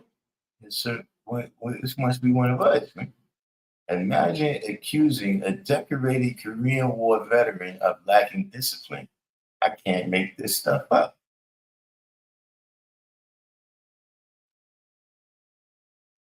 Bad Productions. Okay, I did read he was a solid war hero in the Korean War. That nobody could take from him. Why didn't you put it in the documentary though? You said nobody can take that from him. So wait, you're in documentary. The second thing now that you're reporting, you didn't say there is a recording, but you know, because the quality is low, I'm not going. You said there's no recordings. Now all of a sudden, yeah, nobody can take that from him. Bro, you just did a story on his life and left it out. You took it away. Like your brother said, you can't make this stuff up.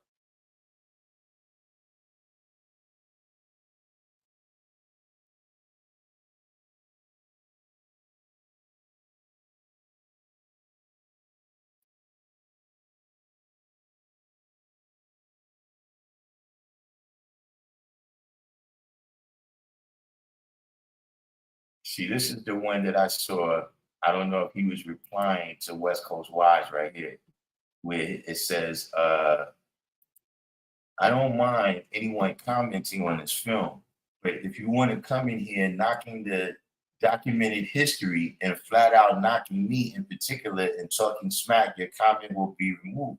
This history is not documented that you said. Stop. This history is not documented that you said. You provided no sources for most of what you said.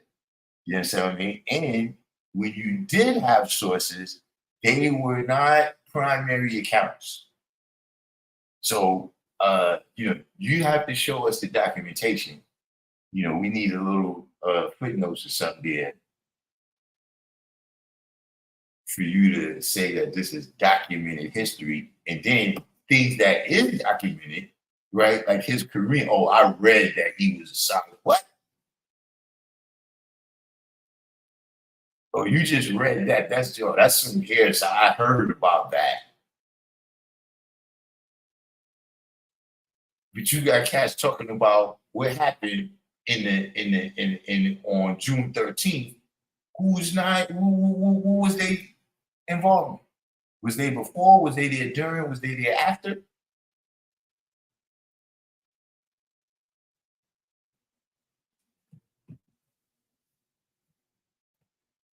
So he continues here. If you want to dispute anything, just state what is incorrect and present your own facts and version of the truth. If you can't do that, please move on. State your case and tell everyone exactly where I'm in error. And please don't resort to petty things like, why am I calling him Clarence 13 next? Remember, I am not a card-carrying member that you can reprimand and hold my feet over the fire because I got one of your lessons wrong. If you are a member of the 5% Nation, that's fine. I'm sure you know more than I do in that realm. But keep in mind, I'm a former Nation of Islam member going back to when Elijah Muhammad was still on the scene up until 1975. I've been around the block and I'm no newbie. Once again, you put these credentials here. What does that have to do with you being an authority on the knowledge or his knowledge of 5% or history of Allah? Is that your documentation?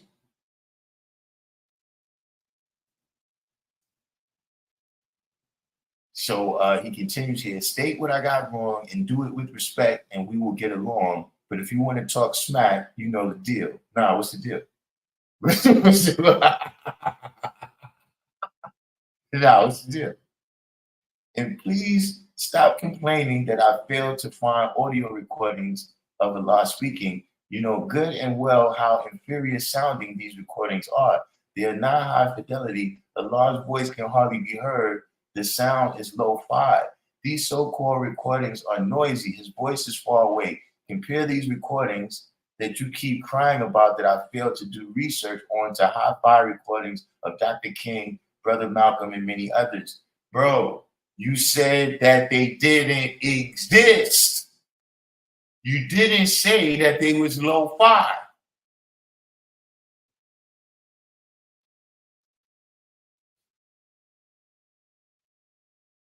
I appreciate a good argument and make sure your words are clear, well written, well thought out. If not, you know the deal. No, what's the deal? And since we are being frank and upfront, let me end with this. I, Omar Shabazz, still think that Brother Malcolm X had the best direction for our people. Yeah, then why you ain't going in it? Why you ain't going in it? Wait a minute. He got the best because which direction he's going?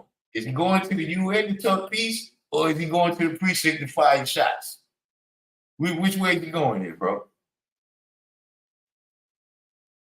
And this is funny because after watching this meandering documentary where you got fine shooting 238, sitting on the couch, watching TV, and stuff that's supposed to be the Clarence 13X story, you have this meandering 4-hour and 17-minute video, and then you say, make sure your words are clear, well written, and well thought out.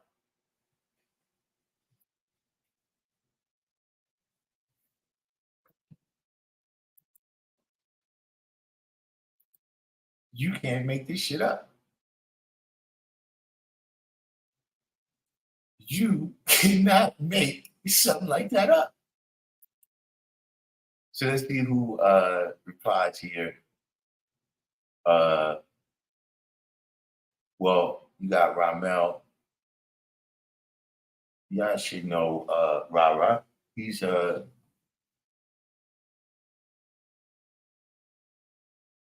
so who's this charity work? Wow, was this ever in doubt? I, Omar Shabazz, still think that Brother Malcolm had the best direction for our people. I don't know why you didn't make that what your thing is about. Like, if that's the case, why not do a movie about him and his direction?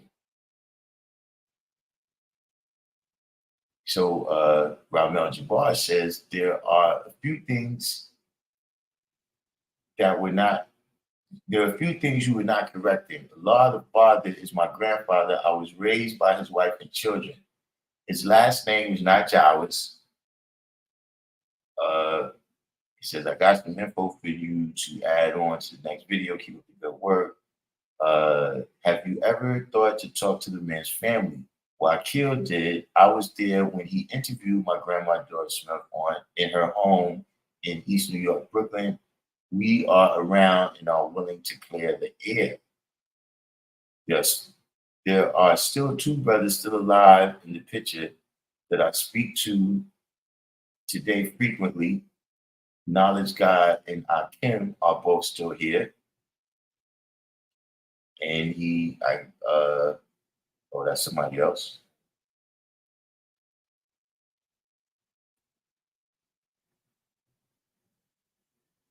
Qasim Muhammad, not sure who that is.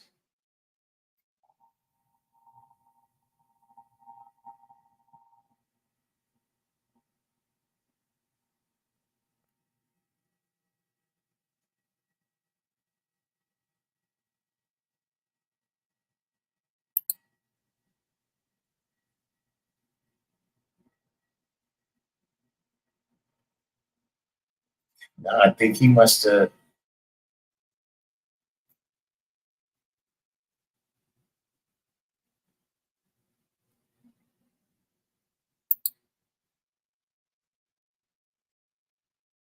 So Shabu Shabu says, okay, Shabazz, the good statements towards the end are much respect. And so Shabazz Production says, brother, we don't understand why 5% are attacking the film when we are speaking so well of the brother. We show big respect. Thanks for your over and understanding. Shabu says, true indeed, is just having the patience for it to develop. I mean, listen, I didn't hear no statements that clean nothing up myself.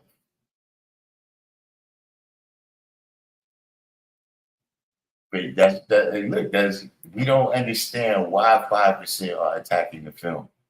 Because do your own fucking movie.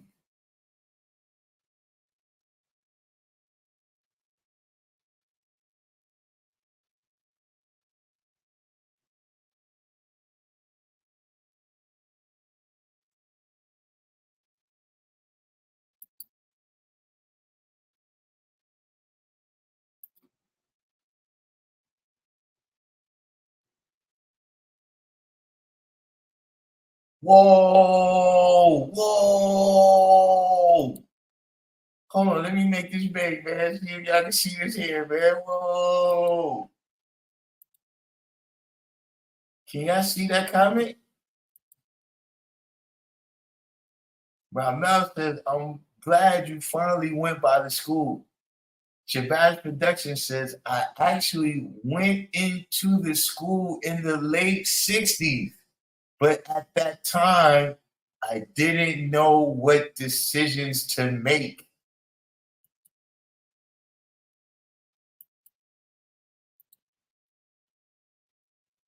Well,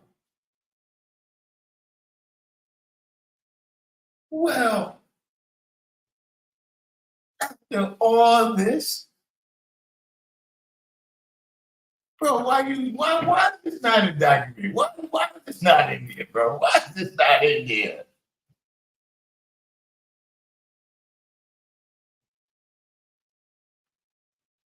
Is that for real?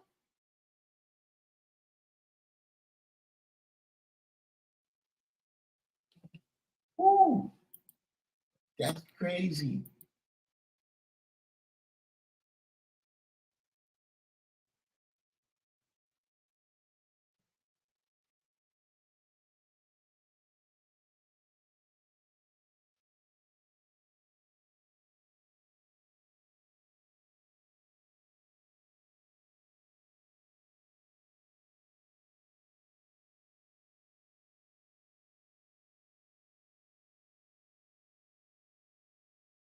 What is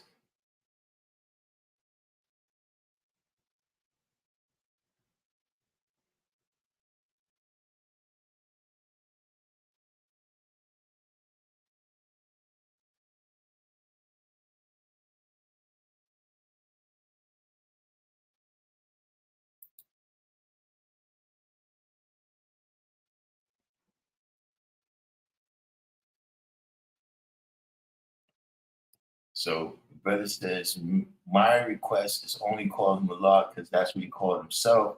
That's called respect. Everyone has the right to their own opinion on history. Most were not there, and everything here is based on what someone was told or heard.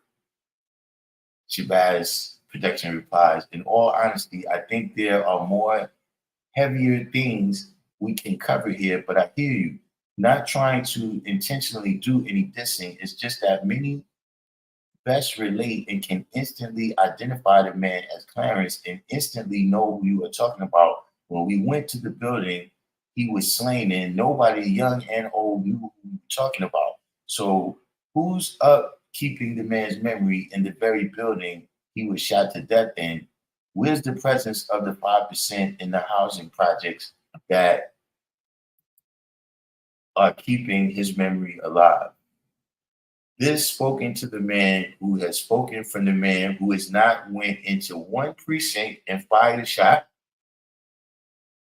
or been to the UN and spoke on one human right. Is he nuts? Did he not take the picture of the sign right out in the front? Was that in this video? A couple different times he showed the street sign right in the front. Like, see, this is the type of shit I'm talking about. Where, see this right here? See, this negates all the shit what you try to say. That's why I don't smile with these motherfuckers. See, everything what you were saying about, you have all this respect. No, this is how you really feel. This is how you really see it.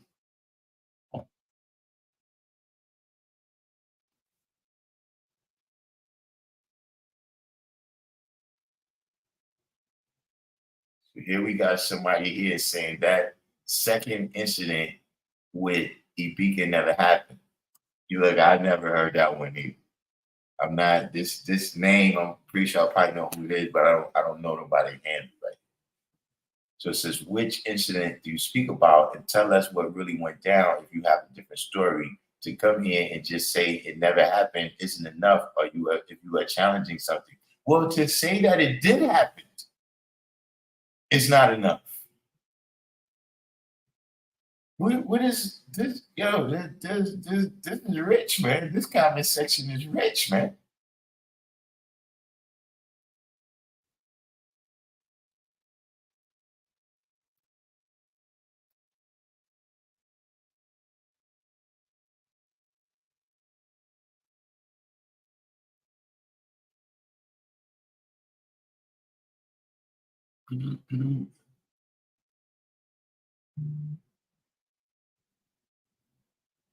You just looking for West Coast Wise's comments, I think.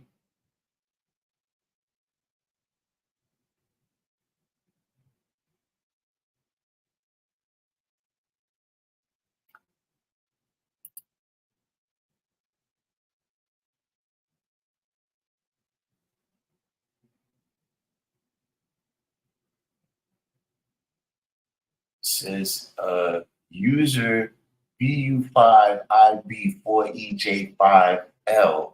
I am so hurt by your video, brother. It's hard to get up and live a life again. Shabbat Productions, what is it that hurt you about the film, sir? User says, I used to be in that organization. Of today, I remember when you released this info in videos, I used to laugh at WD Fuad being made mockery of. Oh, brother, I am just hurt. Words I have, I can't explain. I'm just hurt. I would love to talk with you personally, but keep up the good work and one day let it rest. Not really, I can't comprehend what those messages was. Oh man, there you go. So Lorenzo Bomack asks, what happened to Justice? Shabbat said, I have zero information on him, and I only heard he passed away several years back in the early 1980s. Unbelievable, people disappeared like they never existed. Dude was Clarence's right-hand man, and he wasn't anywhere to be found right after his boss get killed. Strange. You see how this is just rolling like a river because you don't have documented in you. You don't have anything documented in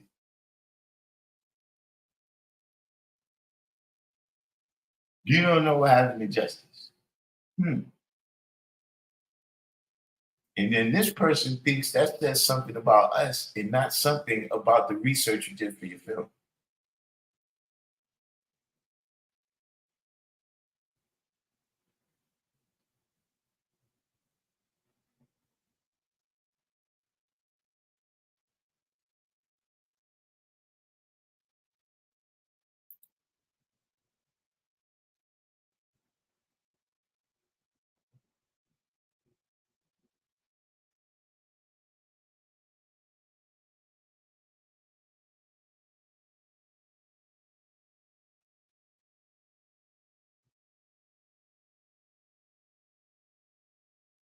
Looks like he took West Coast Wise out the mix.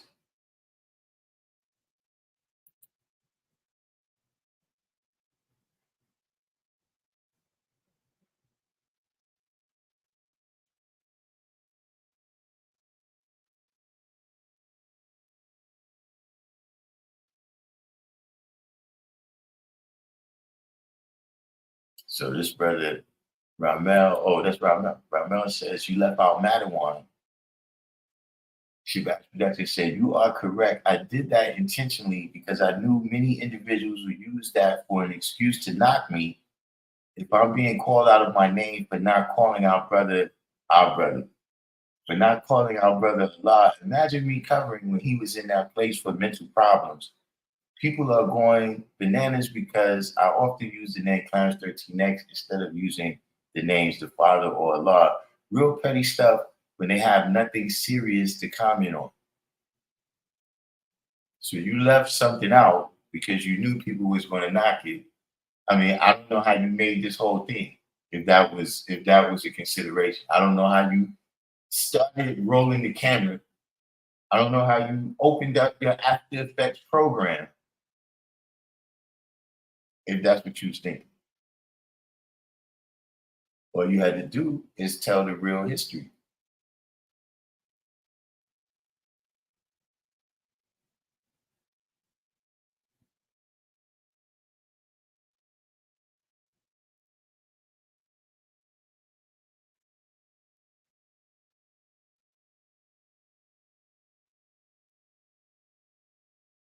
Okay, it's the 5% connection. So this is Minister Freedom, right? With all due respect, if you are going to speak on the law, whom was formerly known as Clarence 13X, why not call him by the name he called himself? You have done this research. I'm sure you know he said his name was Allah, and all of his sons called him Allah. I have never heard you call Elijah Muhammad, Elijah Poole. When Allah left the mosque, he left that name there also. So please, with all due respect, call him what he called himself. Peace, Minister, Freedom of Law, one of Allah's fathers. So Shabazz says, I thought I would get a more positive comment from you that focused on the many positive things mentioned about our great brother I took time to put into this film. Maybe I'm not allowed to call him brother also. So I don't know if Minister Freedom replied, and then because he has two replies here, it says, my research shows me that Elijah Muhammad's other aliases were Muhammad Rasul, Muk, Ghulam Bogans, Mr. Evans, Ghulam Ali, the messenger prophet, Muhammad Kareem, Charles Evans, many others, and yes, Elijah Poole. It was my choice as a filmmaker to choose Clarence 13X because it's easier to identify with. Yeah.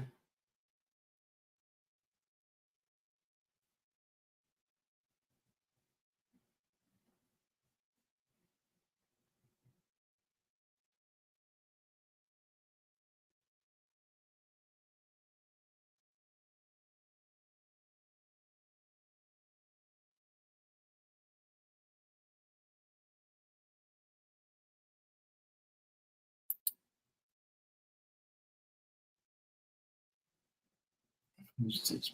Tara Hotep. Tara Hotep Asar. Clarence was disrespectful to himself. How about you start there first?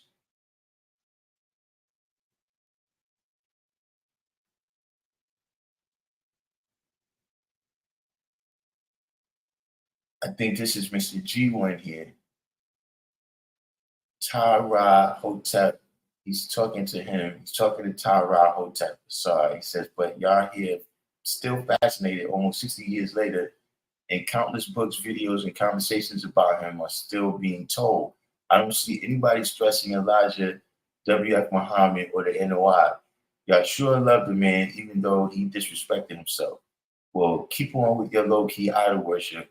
We're over here laughing.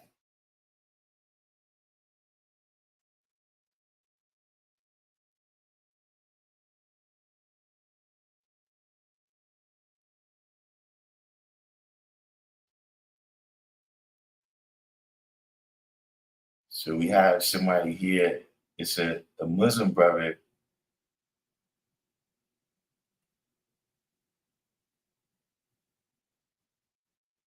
A Muslim brother here appears to be challenging him to a debate, I guess, about the things he said about the NOI.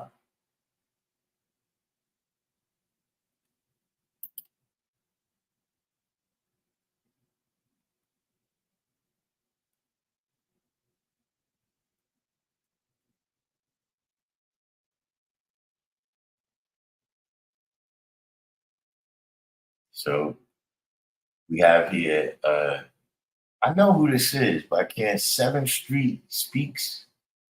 Said, by the way, Old Man Justice was never in the mosque. And Shabazz says, can you show recitations?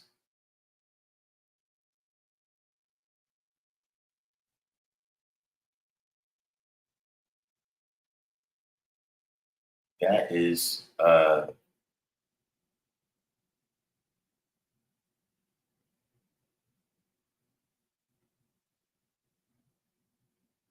you know, after a whole 4-hour video with no sources, you know, for you to ask for sources, so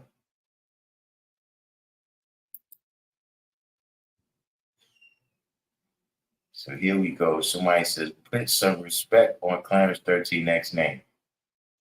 Peace to the true gods and herbs. And Shabazz responds, I thought we did that.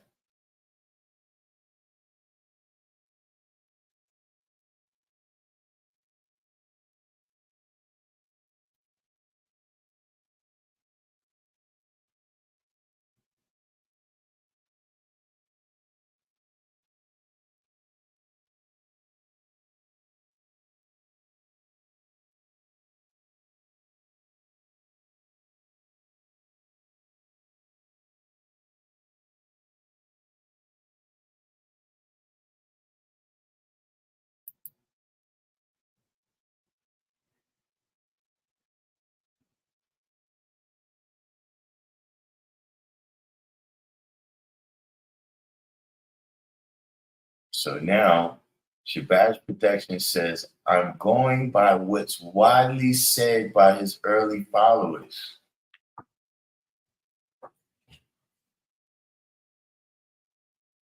No, you're not. Which early? Why was none of them in the? So you got this from the early followers. What do you mean, Brother Hack or whatever?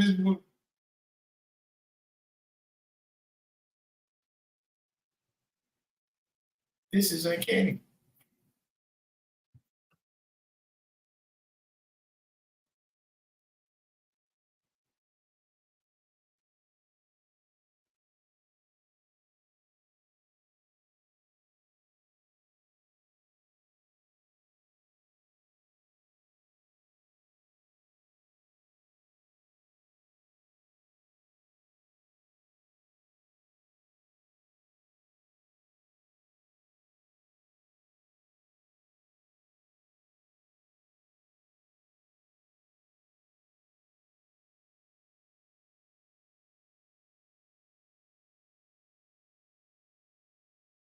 Okay, here we go right here.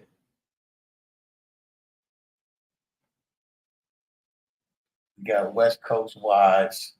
West Coast Wise, we check this out, and then we can wind it down. Let's see the West Coast.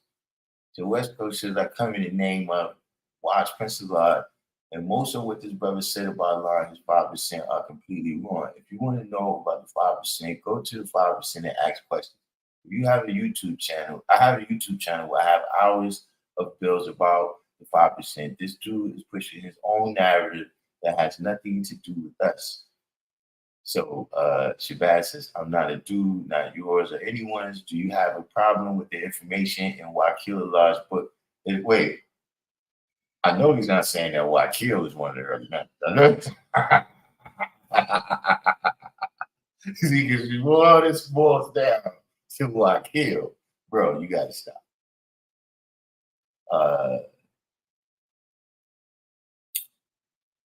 Do you have a problem with the information in Wakil Allah's book? If so, state it. If you have a problem with my narrative, then state what you believe I have wrong. I come in the name of myself, Omar Shabazz. So state what most of what I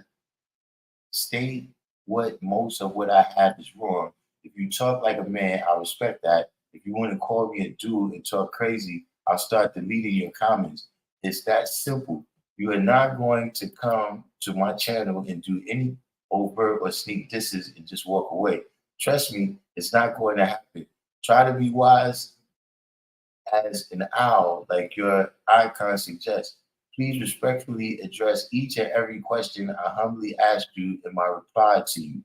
And let me close with this. I know for a fact that Brother Malcolm had the best direction for our people to follow. Then why haven't you followed? You know what I'm saying? It's just uncanny to me. See, now somebody called you a dude. Like, I don't know, does dude have some other connotation someplace else? Because you chose to call somebody what you wanted to call. I mean, he didn't call you a bitch ass nigga. I mean, that's what I'm saying. Is that derogatory in some places? Because the same way you're saying that I showed him respect, because look, I'm gonna call you what I want to call you, and I'm gonna say what I want to say about you. And then at the end, I'm gonna say, yeah, but you was almost as good as somebody else. You good enough to be a peon in his story.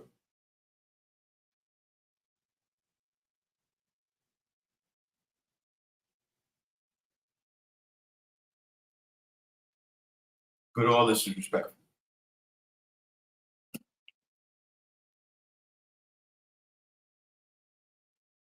So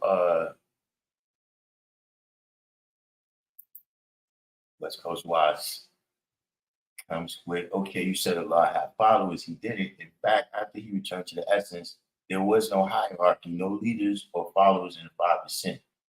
2, his teachings were limited. His teachings weren't limited to a neighborhood. I'm from Seattle, Washington, which makes Allah's teachings which means Allah's teachings are nation and worldwide. 3, Allah or his 5%ers don't have a problem with Malcolm like you alluded.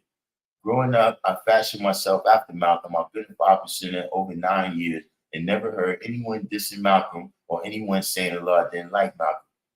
4, why would you name this the story of Clarence 13X, and really it's about your beef with the NOI. This doesn't tell Allah's story. 5, you put words in Allah's mouth.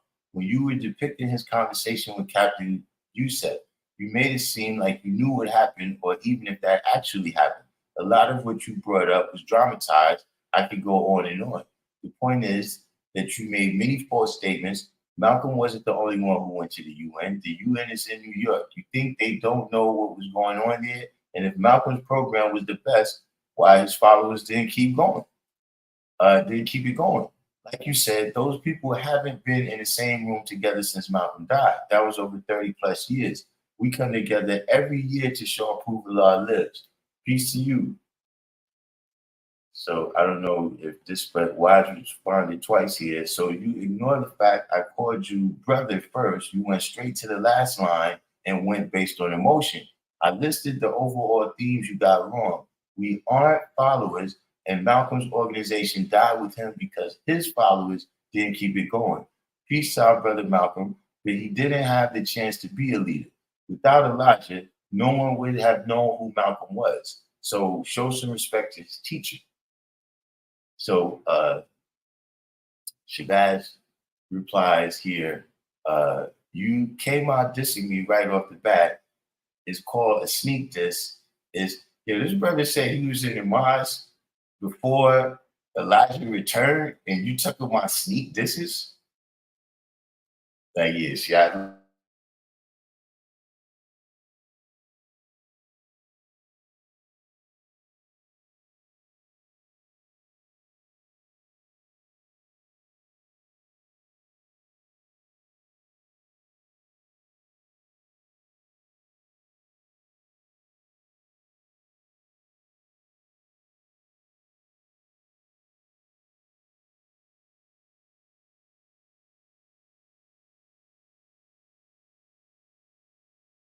Like I wasn't gonna comment, but look, see now I see this guy.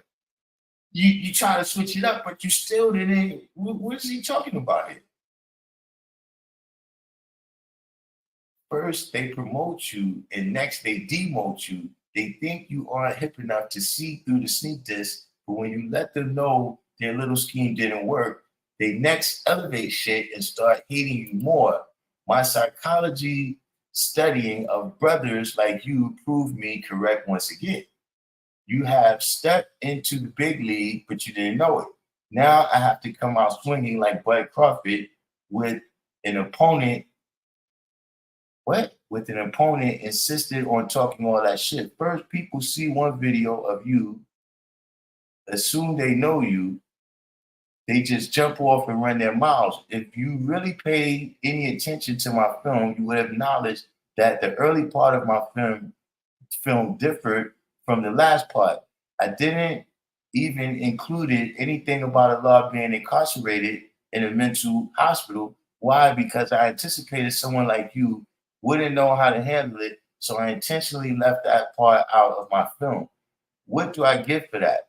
I get all Wise Prince Allah 1157 jumping all over me with some bullshit, juvenile bullshit. Here's part 2. I see that you went out of your way to duck and dodge the question. Do you disagree with what Wakil Allah has in his book? Are you scared to disagree with Wakil because you fear the Nation of Islam will come after you? Did you feel it would be safer to come after Omar Shabazz because he looks like he's alone? No, we already said what we had to say to Wakil, and now you just put this up. Gee, this thing stop it. Man, listen, what thing I hate is to realize that somebody that's older than me is stupid. Like somebody is like, look, I'm supposed to respect you, man, but you stupid. Yeah, listen, man. Did Wakil just make a post with a video? Did he do that? or did you just make a post with a video? See, this the type of militant shit right here. This the niggas that want you to get your gun. This the niggas that want you to get your gun and go with them. We talking about him. He said something to you, but you want to spread it out. You want to spread the joy. I see. So he says, of course the law have followers. What are you talking about? You are one of the followers. I don't follow your logic. Yeah, that's gonna be difficult for you. I bet you you have a huge number 7 chain around your neck right now. Of course, Allah was furious with Malcolm and Fat Joseph. They both gave him his pink slip. At one point, Allah allowed his followers to go to the Autobahn to hear Malcolm, and then at one point, he told his followers to stop going. What are you talking about? Here's another important question I want to see if you have the heart to answer. Do you disagree with what Barry Goddard wrote in his book, The Mayor's Man? Come on, show me you aren't ducking and hiding, throwing stones at me from the bushes. I think you are from the bushes. I think you are hiding it. What's your take on what Barry said? You probably never read the book and don't own it. You damn right. I can and will get emotional if someone like you is trying to put a rope around my neck. I'm going to kick, bite, and scream till the rope's removed. You run the game on someone who doesn't know better. I'm a native New Yorker down by law. I know my way around. What the fuck are you talking about? My film and my crew speak highly of Allah, so what are you talking about? Are you sure you watched my film and weren't half asleep? The next time, do your research before attacking someone. I know you want to make a name for yourself by coming after men. You are barking up the wrong tree. So I'm gonna have to reply to this. Just because, bro, listen, I'm gonna tell you, I disagree with it.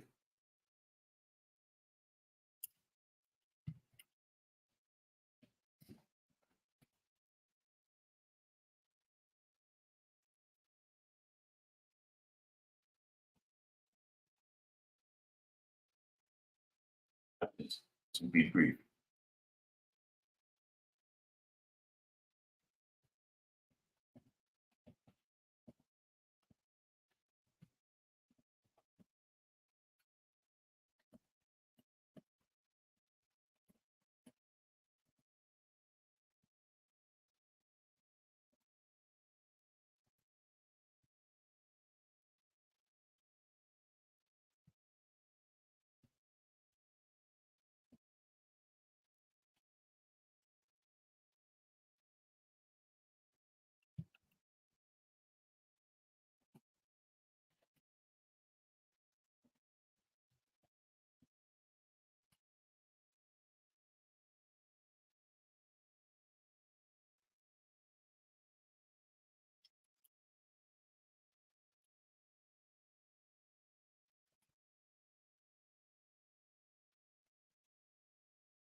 Hold on here.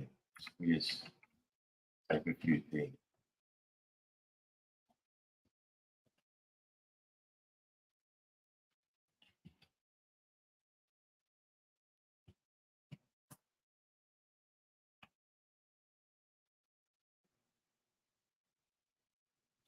So what I put about this Wakil, Wakil is a Muslim and was never a 5%.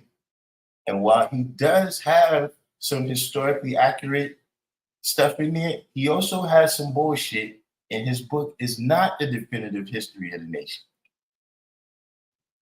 Now, hold on one second. Let me address the Barry Goddard report.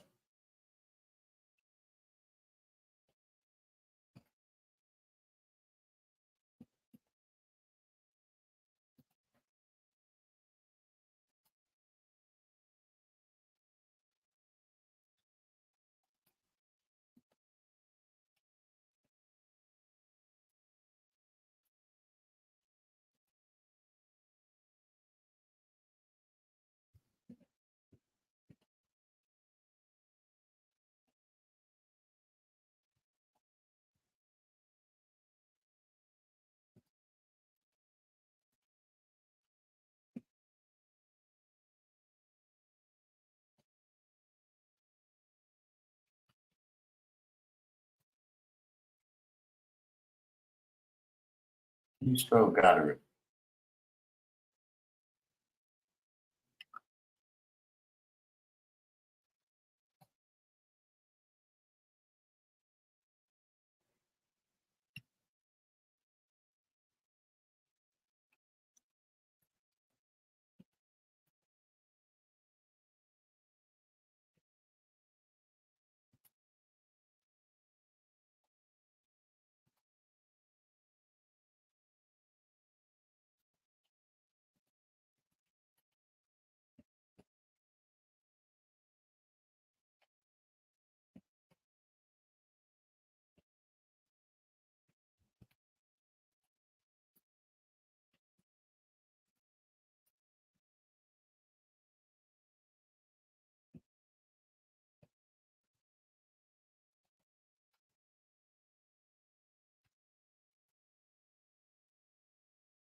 Okay, then.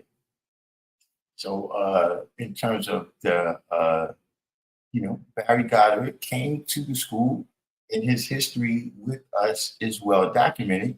That being said, his book is his interpretation of what he saw when he came to Harlem. Namely his account of Allah sending people to hurt people he lost money to in gambling is his interpretation. Or can you tell me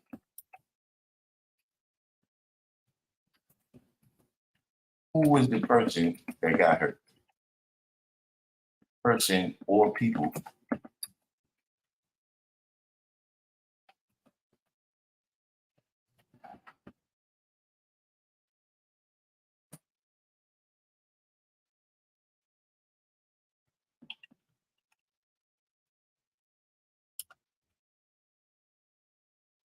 So let's see what he.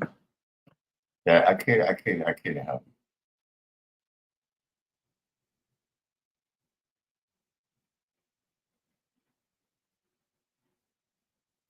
But yeah, that was so that's the little comment section. I guess we'll go over it a little more in depth. We'll go over it a little more in depth. When we finish the whole thing. But yeah, today was wild. But look, we're gonna go ahead and sign off. Tomorrow we back in the pocket. We should be able to finish up. We're down to 1 hour and 20 minutes. We're down to 1 hour and 20 minutes. So I don't know. We might need another week, depending, because this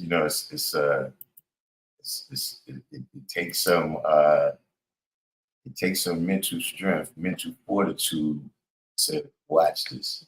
But in the meantime, I'm gonna sign off and say peace, and I'll see y'all tomorrow.